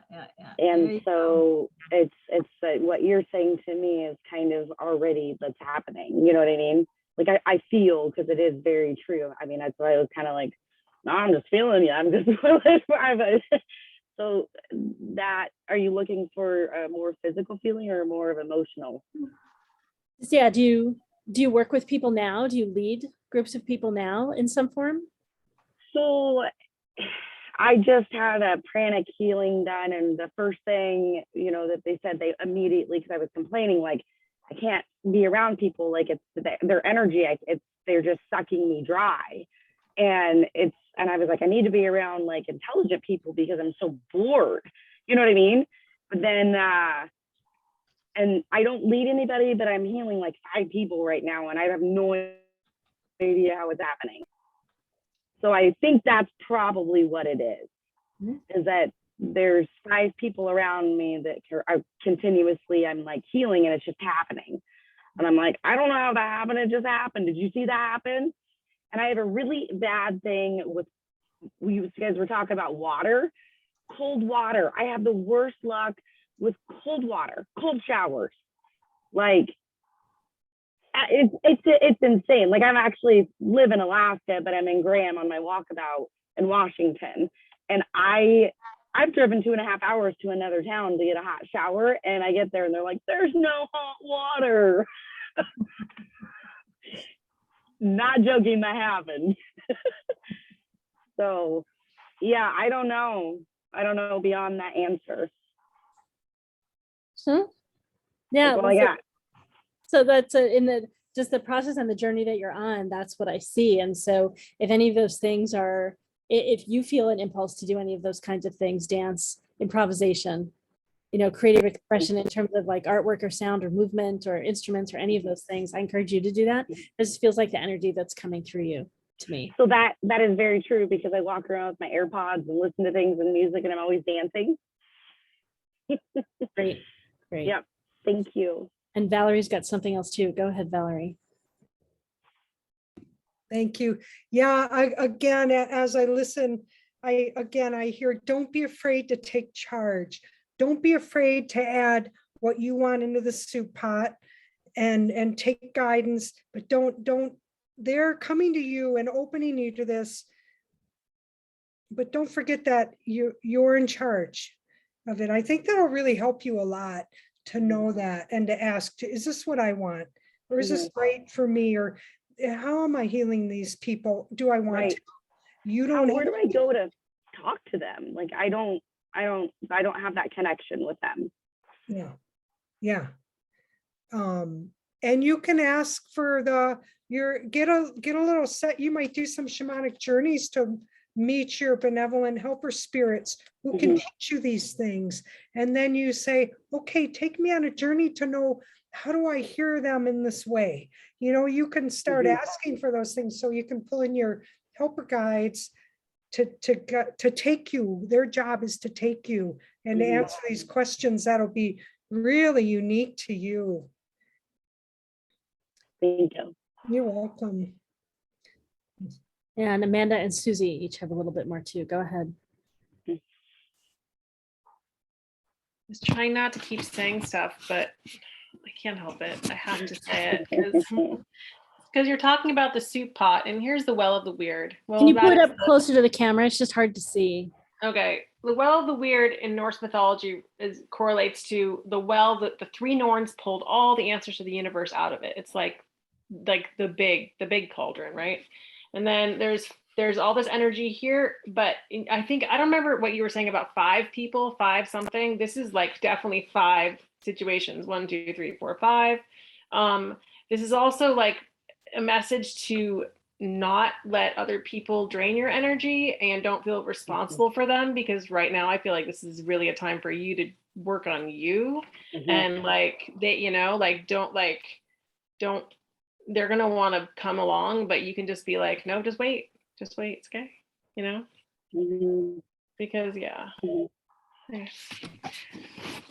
I say I'm ready to fly is my thing, and I actually started running this week. And I'm like, I'm light as a feather. Watch me. And people are looking at me like, they thought I had like psychological issues, because I get this thing where I disassociate, and that started happening a while back, but we didn't know. And then bad things started happening. So they think I disassociate. I have did, and I don't remember my behavior. And so it's been unexplainable, and I've gotten into trouble with it because it's not good. So barriers are good, healthy barriers. Thank you. And the 5 are the 5 people around me that are consistently around me that are healing. Susy. So my last 2 cents, Melissa, if I'm understanding you right, you've said it several times, and now it finally clicked that you are just beginning on your path. You want to know where to start. So I finally clocked in on that one.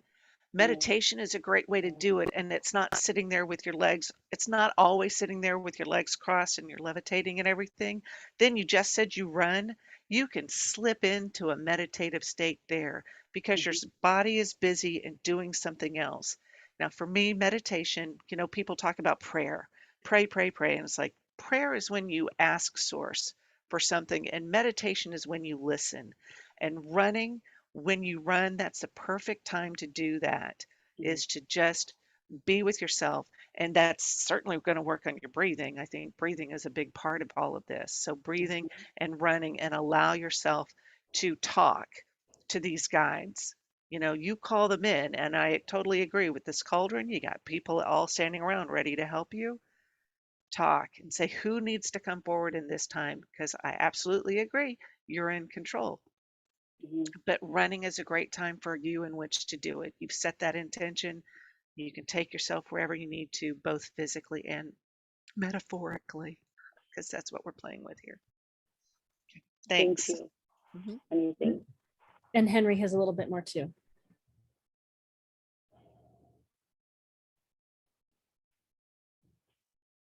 Unmute, share.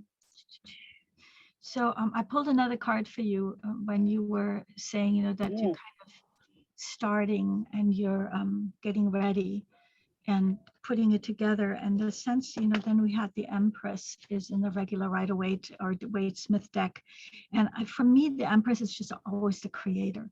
And all the different arts are represented, and abundance and music and dance. And I think the being pregnant with. So I feel like you're pregnant with, like really. And What? I'm sorry. No, not Wait, pregnant. I'm like, wait, what? No. No. I mean, not a different kind of really. Okay. I like that really a lot better. Yeah, no, metaphysically, can you see the cornucopia there on the left hand side?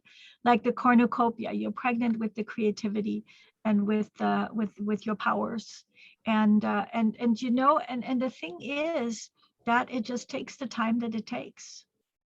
And you're here, and this is the first time you've come to this panel, and so you're getting a big push.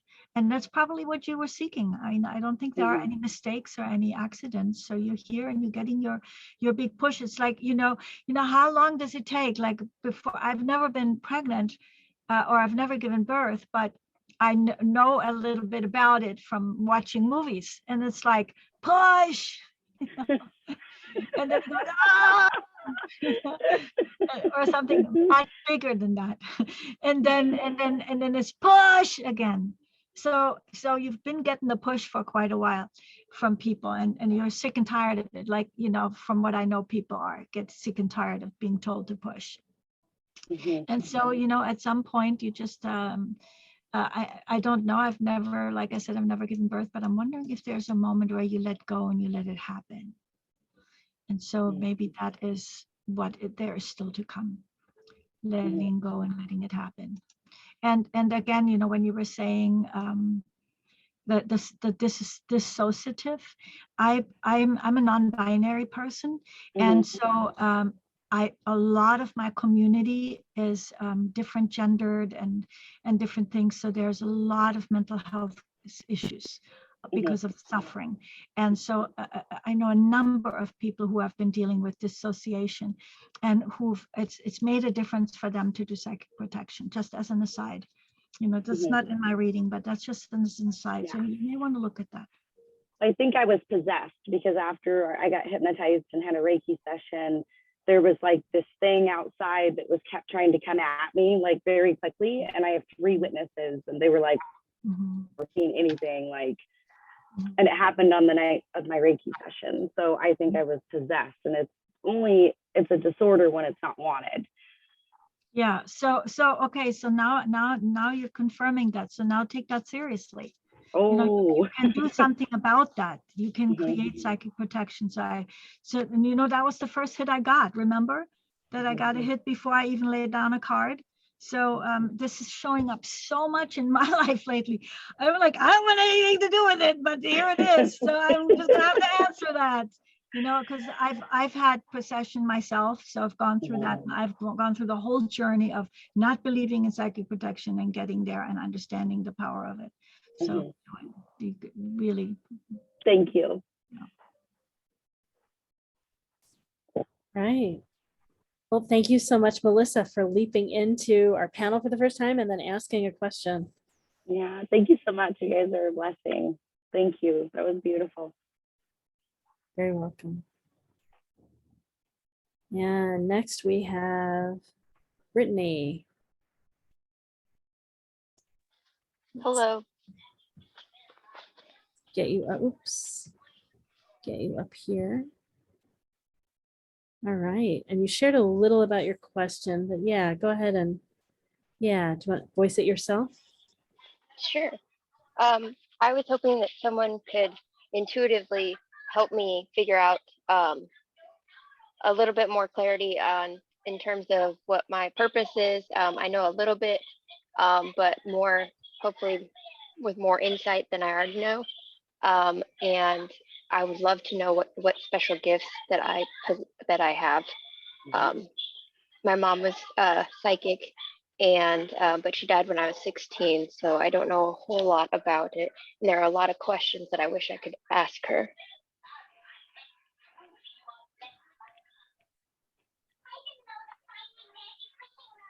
Okay, great. Thank you.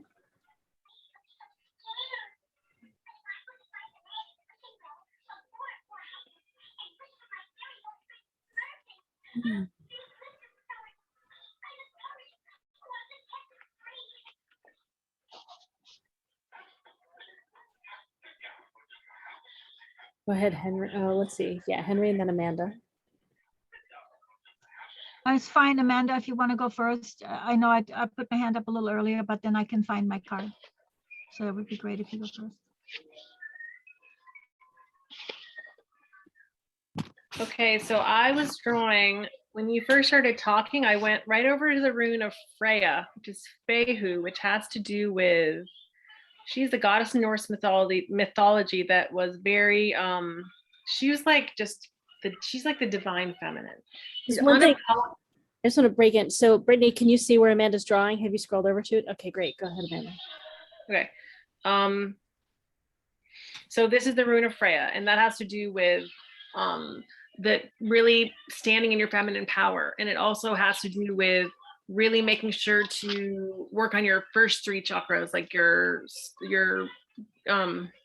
root, sacral, and solar plexus, because we have that like right above here. So it's very important for you to do that. And like also with your intuition, because like that way you're going to be able to put intuition into physical form. You're going to be able to ground all these ideas that you have, that you're right, it's completely in your family line. And also I have all these little squares here, and these mean all different kinds of things, but I feel like they need cards. So I don't know if you've ever worked with tarot or not, but I feel like you'd be really good at it.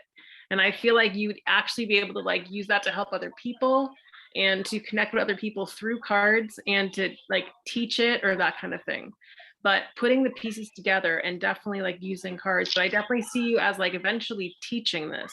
So it's like using the cards to like help other people access their intuition.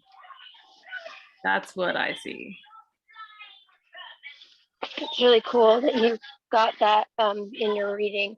I actually do tarot.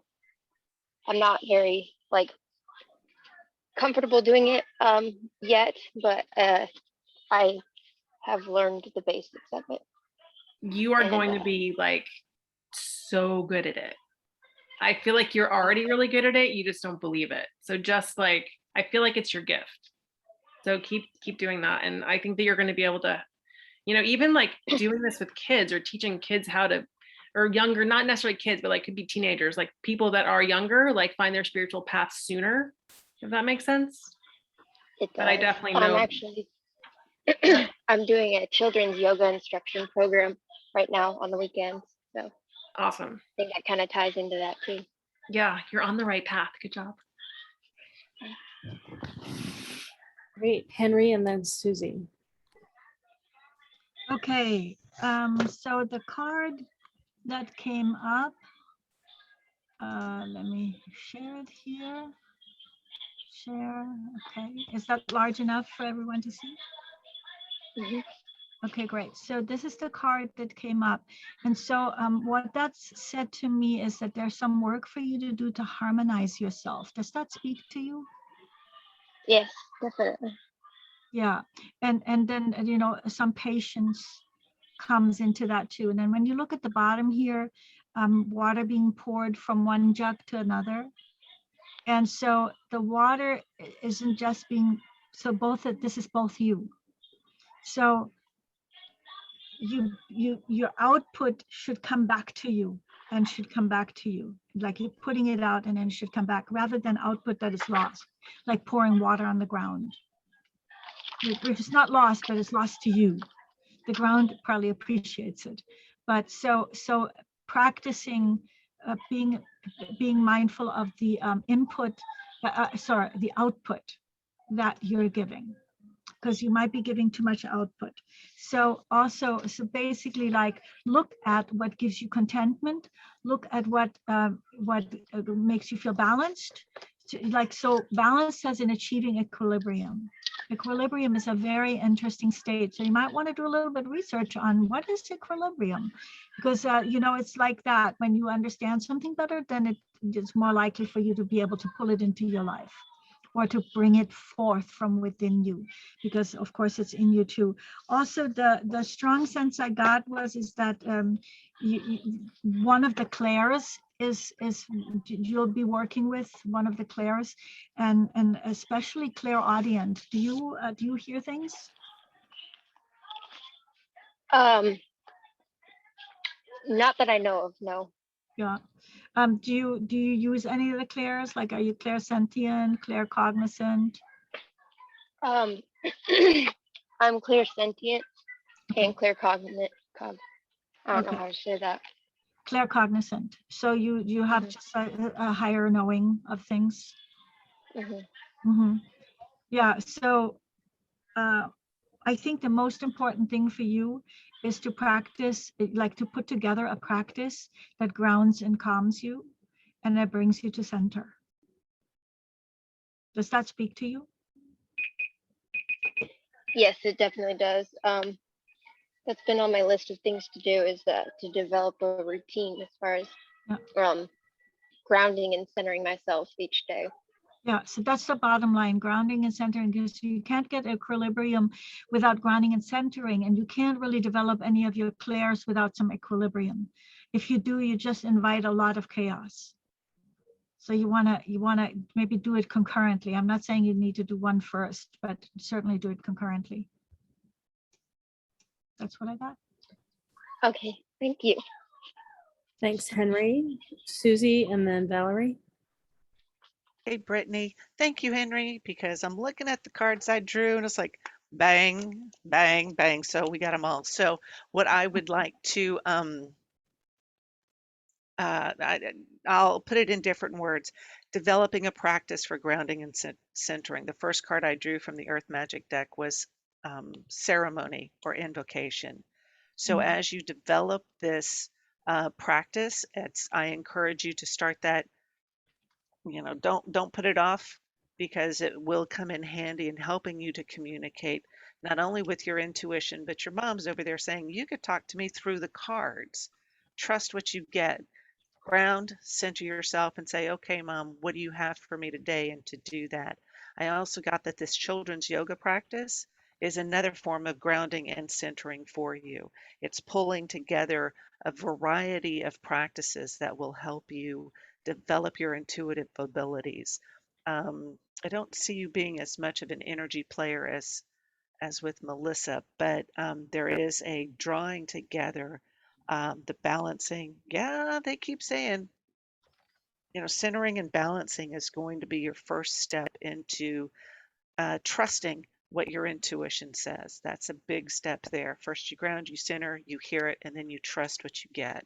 And that's what those cards do, is give you that external focal point, so you can point to it and say, that's where I got this information. And at some point you're not going to need the cards, because you'll get the information, and then developing that trust in it, then you can zoom around from there. Are all those my notes? Yes. Yes. So open and ask your mom for help. That's great. Yeah, thank you for that. You're welcome. Yeah. Susy, I like that you said you can zoom around. No pun intended, as we're playing with our words. Hi, Brittany. Thanks for being here. And I love it. I love it how we're echoing each other. And I think Amanda's just got me drawing. I drew this tree. Was your mom a musician? Or are you a musician, a piano player, or a musician or something? My mom played the piano and I used to play with her, but she really loved to sing. That was her specialty. So when you started speaking, I really experienced a split down the middle of like two people in a way, and the music seemed to be a draw. I saw you had a piano, or your mom. I got a big mom and piano energy, and so I felt that split. And what I wrote is, and it's the same, it's different words, same thing as Susy and Henry. And I wrote to bring yourself together like a tree. And so I drew a tree, and I felt you sitting near a tree, just letting the tree teach you how to come into center, into this alignment.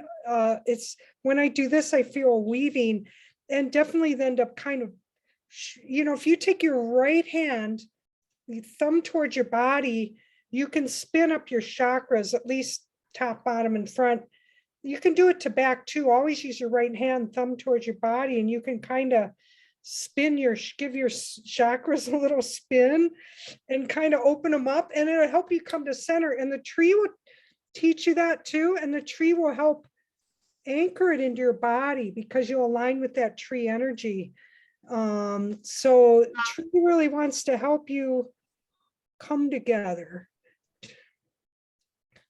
And that's kind of what really came in for me. And I loved hearing equilibrium and balance, and it was just cracking me up.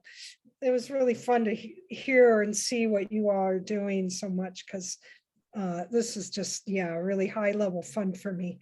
But I hope that's helpful for you. It absolutely is helpful for me. I also love the synchronicity that we're experiencing here, with the insight that I'm receiving, and different things that are coming through.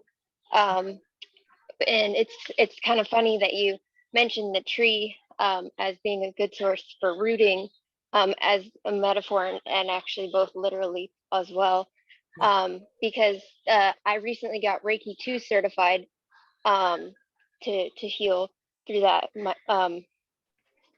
modality. And when I did that, afterwards, me and the other students, we went outside and we put our hands on the tree. And we just kind of grounded it in for a minute, and that was really great.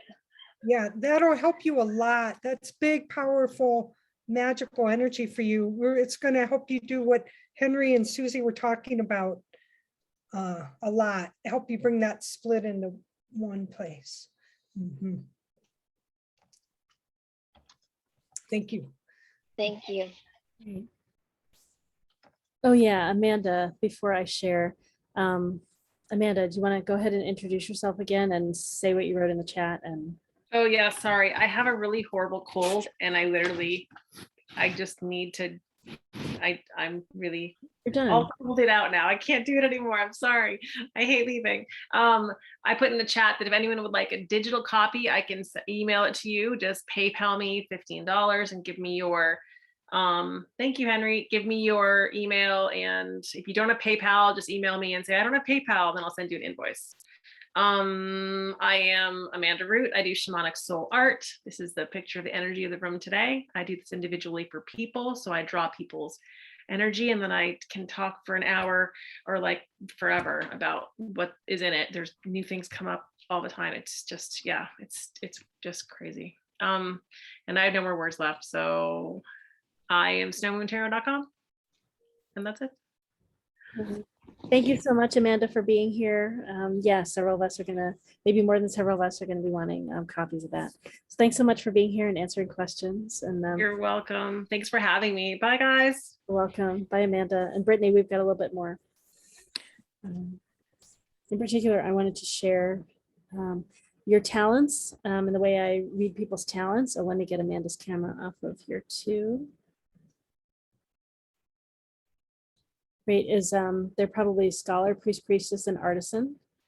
Scholar is about absorbing information to build knowledge and share knowledge. Priest, priestess is about emotions. It's about kind of alignment and inspiration, motivation.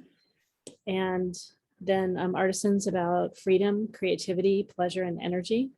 So I love that you said that your claircognizance is one of your forms. My experience is that scholars often pick things up more that way. And then priest, priestess, you haven't talked about that so much, the things I've heard, but emotions and really sensing if people are in alignment, if there's something they're not speaking or saying, or, and how to say things in a way that help people open and connect and get more alignment with themselves. And then you said you're doing Reiki, and artisan is sensitive to energy. So all those things seem in alignment with you.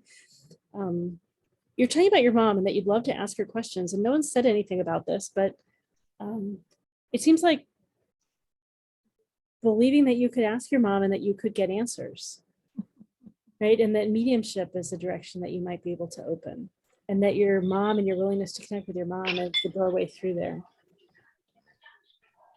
Yeah, I've been told that I have the ability to speak with the other side, that of people that have passed over, and I don't know this about myself. So I've been curious about that. And so that's good to know that I might be able to do that through my mom, and ask her for guidance on that.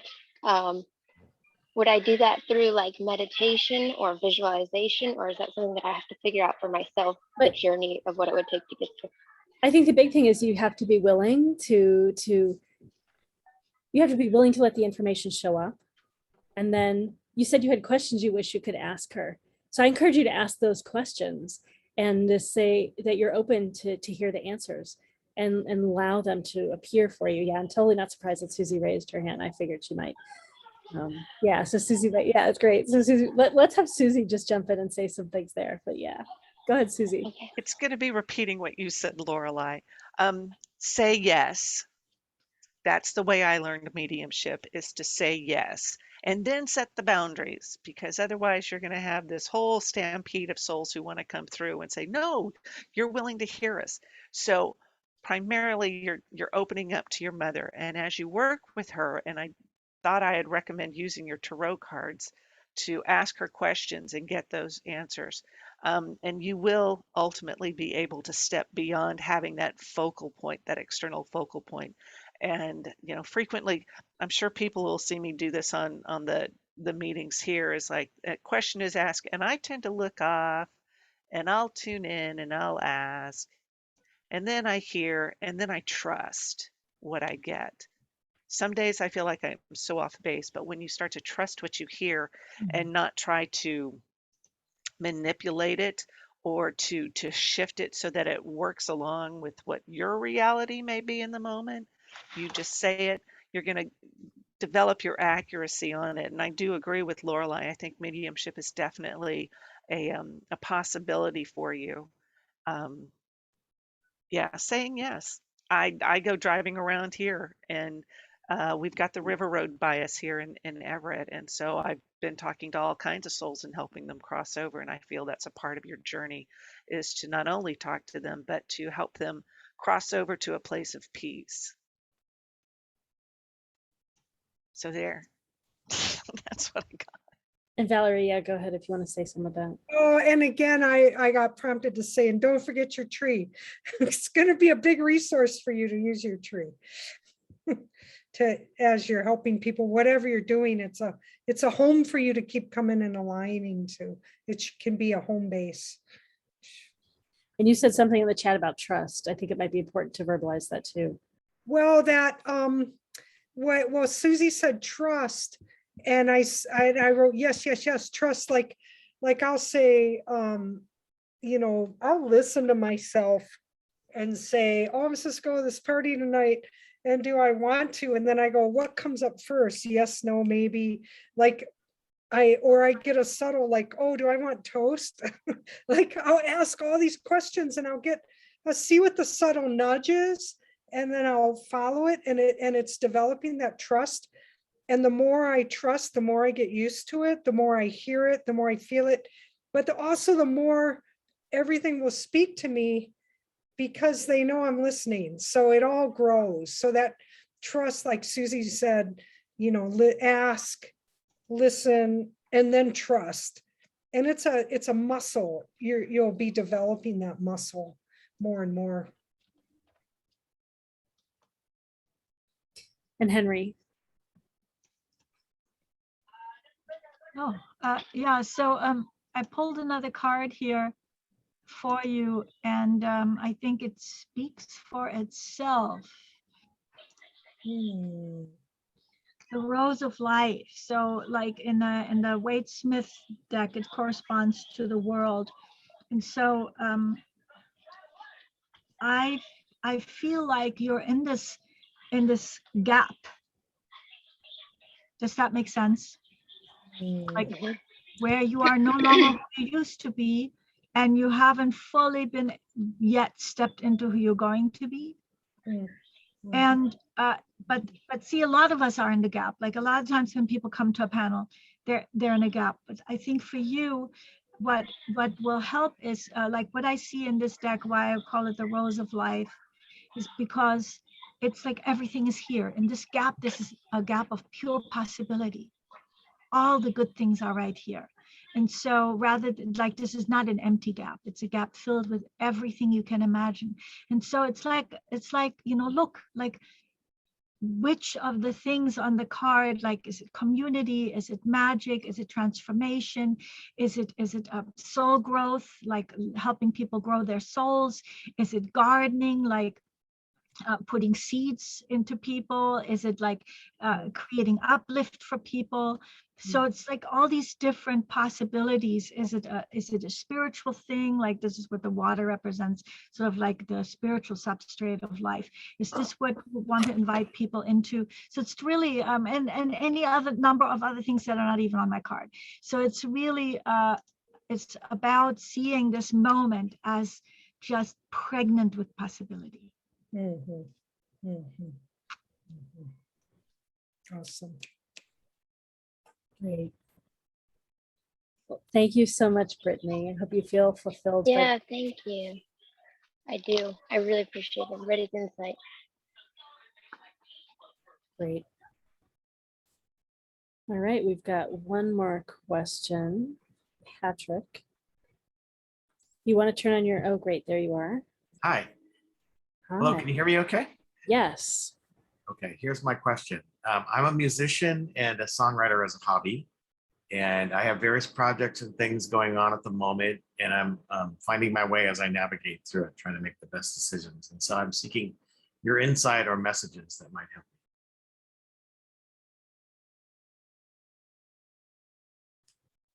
me. Will you reframe that and kind of ask it one more time for me, just a little, just ask it again, please? And I was going to ask for something about that. There's something that's more specific that's wanting there that I'm wanting. Yeah, go ahead. Just speak again what it is. Well, okay, let me try to rephrase it. So I do music and songwriting as a hobby. And I'm at this point where I have a lot of things going on, a lot of maybe some choices to make, places to try to focus, because I've got so many things up in the air. So I'm just coming to this panel for any insight or guidance you might have on, you know, where or how I might do that, or what is a good direction. Does that help? Yeah, Henry, if I may jump in, if that's okay, I mean, Patrick, Henry wrote something in chat.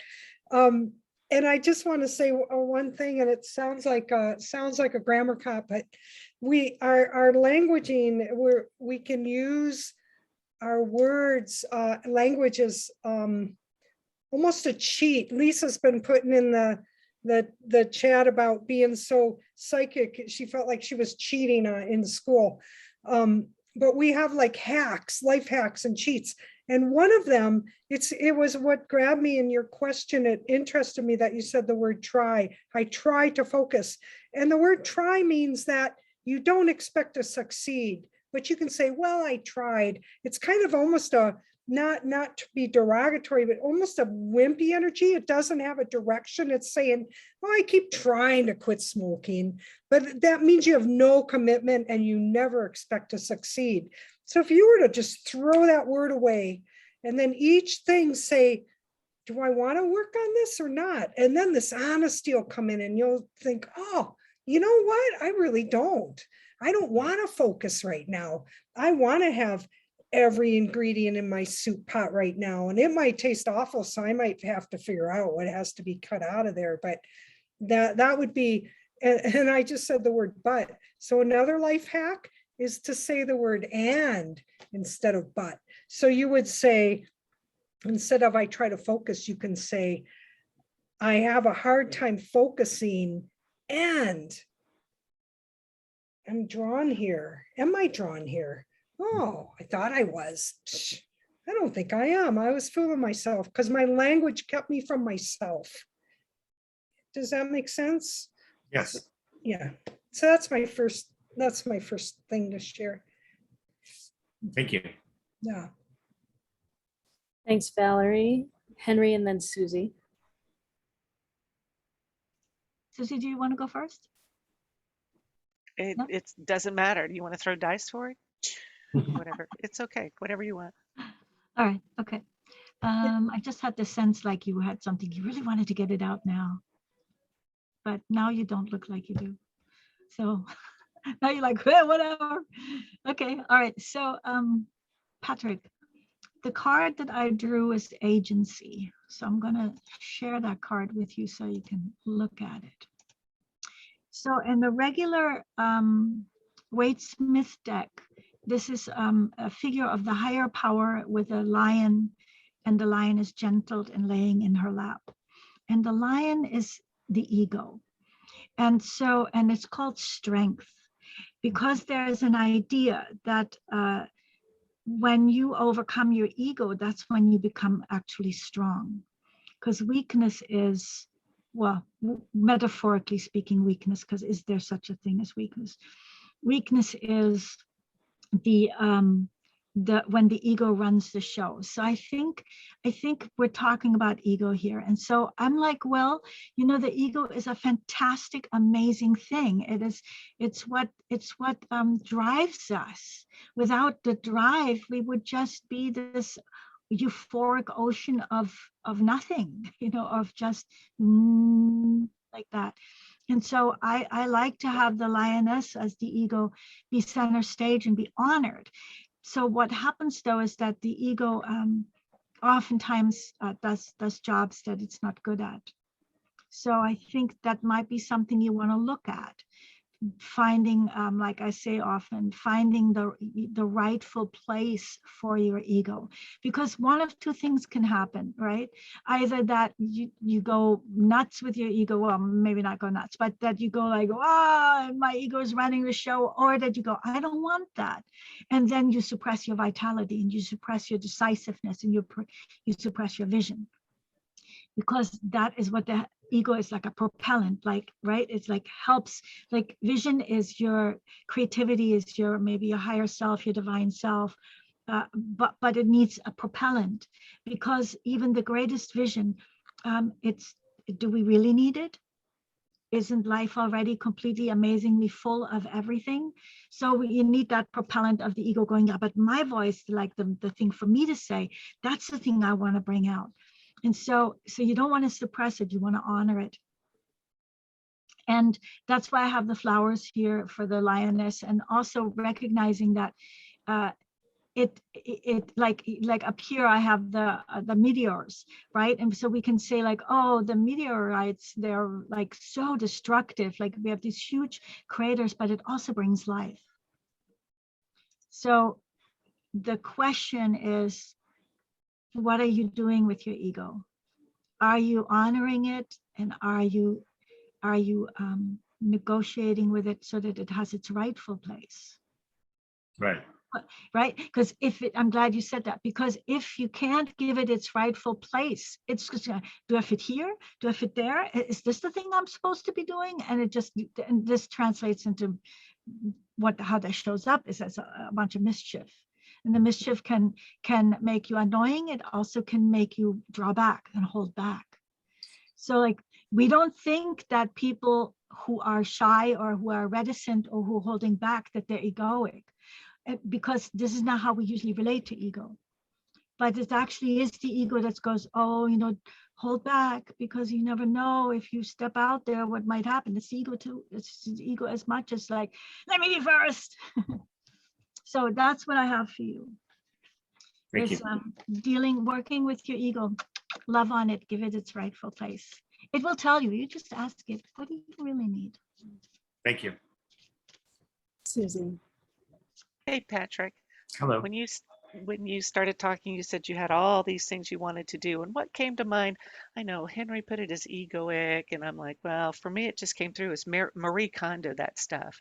Look at it, this thing and that thing and that thing. I see a whole bunch of projects in front of you. Follow the energy, look at it, and see which one brings you joy. I got very distinctly that your music helps feed your soul. I also agree with Henry and when they said that you have agency, you have free will. So this is saying a lot of what Henry just said, but you've got that free will. For us to sit here and presume that we can tell you, well, column A, pick that one, column B, that's taking away your free will. Who was talking? Were you trying? Were you also talking about trying, Henry? When you're trying, okay, that was Val. Excuse me. That's one of those dirty words. Try, should, ought to. Those are words that are sucking that energy away from you. So talk about those things that you do, and that you. I was about to say want, and I just said that was a dirty word that you are drawn to. There we go. Try not to say that. See? You get me. You really get me. But those things that you are drawn to that really feed your soul and make you happy, because that's the point. We don't need to do those things that you're like, oh, I have to do this because I said I would. It's like, no, you can do these things that bring you joy. That's the big thing for me, is find your joy and then go with it. Follow that energy. Something may not be finished up, but you said, okay, yeah, I've learned what I need to, and let's move on. Follow the energy, follow your joy. Thank you. You're welcome. So your energy comes across as somewhat serious right now. It might be that you're tired. It might be that you really care a lot about this and you're focused. I'm wondering what kind of music you make. I'm not sure. It's hard to answer that, but it's a variety of different topics. It's organic music. It's not electronic. It's actual real instrumentation, if that helps. Go ahead. Yeah. So I don't know. I'm not sure how to describe it. No, go ahead. Use it. Use some words to describe what it is, even if it's not quite right. Just play with what. Yeah, I'd say maybe folky rock kind of things like that. Folk mainly. Right. I'm interested in the image that you have behind you. Can you share a little bit with me about the image behind you and how, if that has anything to do with your music? Not especially. I think I just like the image as a Zoom background, so I didn't. It's not necessarily related to my music. Do you know? Do you know if?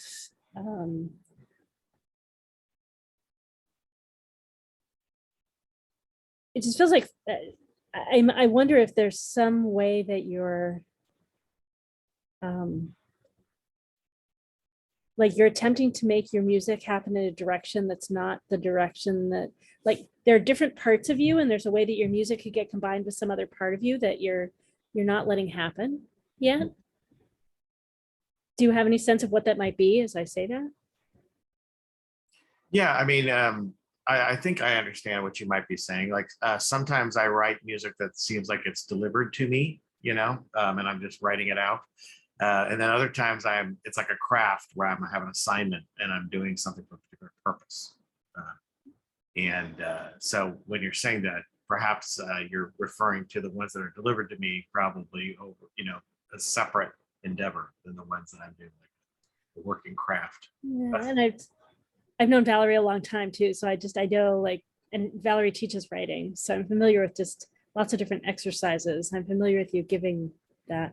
The image behind you is important to me. It's inclusive and playful and organic and has like life in it. And I'm just wondering if these, and then the universe, I'm wondering if these different kinds of things are in your music. Do you feel them, hear them in your music? Yeah, I love this image a lot too. Maybe to a degree, but yeah, I understand your point. Maybe perhaps there need to be more of that in the music. I have to digest that, I think.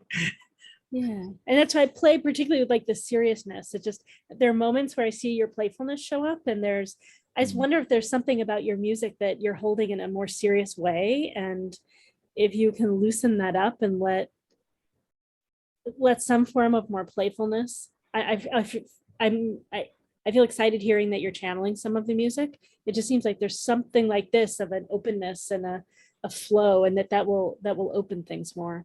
And at least I prompted other people to have other things to say. So I think Valerie and then Henry, or the other way around, Henry and then Valerie, go, or whoever wants to go. I just had a question for you, Patrick. I love your, Henry used the word mischief when mischievous when she was reading with the Lion agency. And I see a mischievousness in you that I really like. I don't know if I'm portraying that on you, but I just see it. And the question that came up for me to ask you what your distraction is, what you're distracted by. Distracted, what am I distracted away from the music about, is what you're No, you said that your question was about trying to focus, so that would, yeah. I'm wondering if that does that suggest a distraction, if you wanted to say what the distraction is. Well, I have different recording projects, different writing projects, different configurations of people that I'm working with. So those are the different things that are happening. So right now it does feel like I need to make sure I'm focusing appropriately for all those things. Yeah, thank you. Sure. Actually, your energy really changed when you started to answer that, and I immediately regretted even asking you that.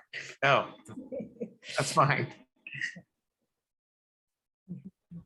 And my apologies, Henry, for referring to you in the wrong pronoun. I didn't read your description, and yeah, it's all the way at the end. It gets hard to see. We've got it on there. Thanks, Valerie. Go ahead, Henry.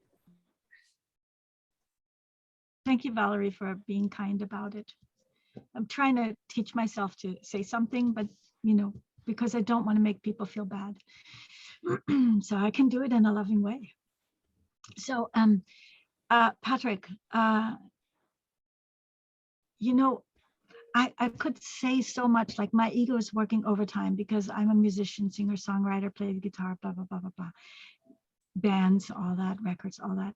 But I'm like, no, I'm not. My ego, thank you, ego, love you, but we're going to let the cards do it. This is why I love the cards. For whoever the person was who had the previous question, the cards are so good because they get past your, what your experience, how your life experience wants to influence the moment. And so what I pulled was a card that I find the most fascinating in the entire deck. If you are at all interested in the tarot, I call it a see card because you're seeing, but what you're seeing is the question. In the Wade Smith deck, this is called the Hierophant.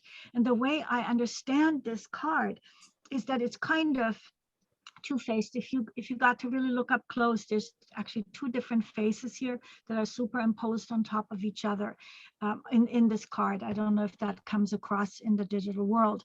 And so it's what this says is that what you bring to the moment, what you bring to how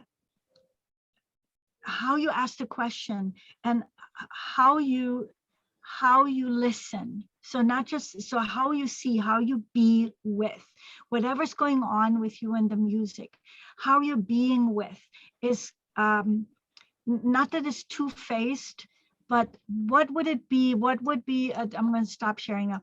What would it be if it, because two-faced is like such a judgment word, but so what do you think would be a better word to describe that if we were not going to use two-faced? What would be a word that would describe what's going on with you right now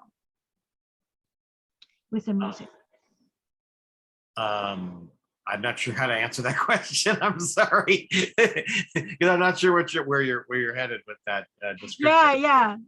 Okay. I think that you're perhaps answering to several different masters. Does it mean like sincerity? Is that what you mean? No, yeah, no, that's why I don't like two-faced. I just couldn't think of another word, and also I was hoping that it would spark Oh, something. well, I'm part of some groups, and maybe what you're saying is I'm like bowing to the group needs rather than my own. I don't know.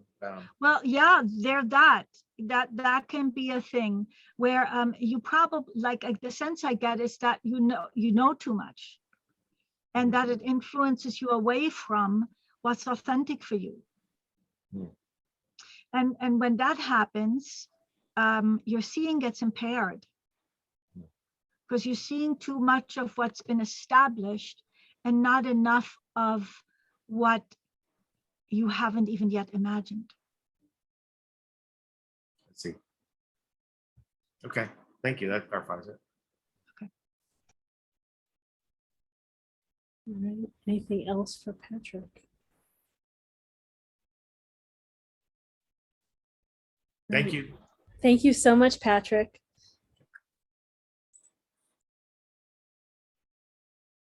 All right. Well, this brings us to the end of our panel. I've been putting in the chat and just put it in again. If you'd like to be included in a drawing for a free 30-minute session with one of us of your choice, please fill out the feedback form. We'd love to hear your experience, suggestions, give us your email address and we'll be able to reach out to you. And if anyone wants an image of, I guess, the electronic image of what Amanda was drawing earlier, please let me know in the chat so I can let Amanda know. Currently, I think it's Henry and I want one. And if anyone else does, please let us know. Yeah, and I put specials for everyone in the chat and we'll go through and share again our information. And yeah, so you can connect with that. I'm so glad you had a good time tonight. People are sharing appreciation in the chat. We had more people that wanted to ask questions by the end. So this is a great theme and I look forward to doing this again. Maybe let me say a little bit about some of our upcoming events. I am getting ready to start in-person fairs again in Portland on November 2021, and then in Seattle, December 4-5. And then online, we have a practice circle for strengthening your gifts. I'll be with Michelle SB this Wednesday, November 17. Friday, November 26, we have our online fair again with about 16 practitioners. Sunday, November 28, medical intuition for people and animals. Wednesday, December 1, all things tarot, a panel again. And yeah, so lots of things going on. And you can learn about all of our events at mewefairs.com, MEWEFAIRS.com. All right, practitioners, let's go through and share who we are again, all the modalities we do, and our contact info. So anyone watching the video later too can find us as well. Who wants to go first? Go ahead, Henry. I don't want to go first, but that's why I'm doing You it. don't want to go first. You don't have to go first. No. I'll go first if you want. Didn't you go first last time? I don't know if I did, but if you want to go first, go for it. Yes, mature practitioners for one and all. So I'm Susy Parker Goins of Blue Lightning Healing. I am a channel, an energy healer, past life explorer, guide, mentor. I can't call them dead people. They get mad. I am a medium and I just am open to doing what is needed in the moment to help you clear the path for a more heartfelt life. We work to make it accessible to you so you can be comfortable with it, to doing the work and to using the tools. My website is bluelightninghealing.com. There you can make appointments and get links to my podcast, which is on the podcast page. I do have a special, 20% off a 16-minute session, and using the code 60MEWE20. You can do that through the website. You can contact me at Susie@bluelightninghealing.com, and I am grateful to this panel for helping me open up and understand that, yeah, I do see things in a different way, but we all see things, and that general picture is something more full and well-rounded than we could have done just on our own. So thank you all so very much for being here. Thanks so much, Susie. Who's next? I'll jump in there so we don't have these pregnant pauses. Henry brought up pregnant many times tonight. And if we had more time, I wanted to go into our cultural stories and our stories and changing our stories and furthering our stories and even furthering the gods and goddesses that we may know and the other figures who influence us. So I hope we do this topic again. I think it was really enlivening for me. So I'm Valerie Szarek. I'm a medicine poet. I'm a performance artist, native flute player, energy healer, shamanic healer. I have a healing practice. I teach soul-centered writing workshops online. I can write a custom poem for you as a healing tool. We can play on a lot of levels, and I'm a leather artisan. I have some books for sale. This is my new book. I'm Val, I'm a poet, poetval.com is my website, and it's pretty dynamic, fun website. So check it out, shoot me an email. Thanks for being here. And I believe if people want to do a session with you from being here tonight, they can do so for $65, right? 65, normally it's $100 for a shamanic or an energy or for a healing session, which it takes us wherever it takes us. And my special is $65 for a session. Thanks, everybody. I love being here. Thanks, Val. Henry. All right, so you can get a hold of me at henryindiaholden.com, and you can also email me directly at henryhello.com. So I run a special for anyone MeWe, which is $20 for a 30-minute session and $30 for a 50-minute session. And so that's a really good deal. And I just, I keep getting the guidance to lower the financial barriers. And so that's why I run these specials. So I also have 2 classes. On Saturday, I'm starting the next. So right now I'm running, actually, no, I just finished a tarot class. And so I'm teaching people to read the intuitive tarot. We have 4 2-hour sessions, and it's been going great. And it's $29 for all 4 sessions. And in fact, what you can do is you can sit in on the first session, unverbindlich in German. What is that in English? Without ties attached, no strings attached. You can sit in. You can just email me, henry@henryhello.com for the Zoom link and for the password. The Zoom link is in here, but I didn't give the password because I've gotten a couple of Zoom bombers. They didn't get through, but nevertheless. So on Friday night, we have psychic protection. And that's also 4 classes. You're welcome to come in and sit in on the first class to see if it is for you. And on Friday is in the evening, 6 to 8:30, and Saturday is from 11 a.m. to 1 p.m. That's for the tarot. And I think that's it. I think I've said everything. Have I said everything? I always say, Laureli. And your cards will be available sometime next year. Yeah. So yeah, they'll be available early spring, or I don't know. Like some little bird. Like I don't know. Would it be amazing if they were ready for Christmas? I would love that, but I'm not sure how fast I can get them printed. If anybody knows of a good printer, I've checked them out, but I don't know if they're going to be high quality. So I know I'm going to get a cheap set done just to have one to work with, because I didn't like that sharing, because I can't see you when I'm sharing the screen, and I want to see you. Yep. So Laureli, to you, thank you so much for running MeWe and for bringing us all together. You're very welcome. And I want to mention again, we had with us Amanda Root. She does shamanic intuitive art readings. She's a Coyote intuitive, and you can find out more from her at snowmoontarot8@gmail.com, snowmoontarot.com. And if you want an image from the panel today, it is only $15. Email her or contact me and I'll get you in touch with her, and or she can send you an invoice. You can pay by PayPal, snowmoontarot8.com. snowmoontarot8@gmail.com. Or yeah, get in touch with me if you want one too. I've got 3 from our group so far. Yeah, and I'm Laureli Shimayo. I'm an intuitive eye reader, body psychology coach, matchmaker. You can find out more about me at laurelishimayo.com. That's LAURELISHIMAYO.com. My sessions are 40% off from being here today. Reach out in the next few days to take advantage of that. I also do 20-minute complimentary sessions if you'd like to connect and talk about what you want to talk about before we have a session. Schedule.laureli.com is the way to schedule that time with me. And yeah, all of our events coming up are at mewefairs.com, MEWEFAIRS.com. Does Henry have something else to share? Go ahead, Henry.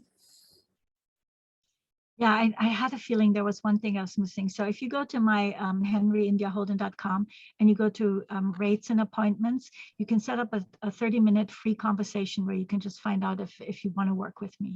So you don't, it's at no cost. All right. Great.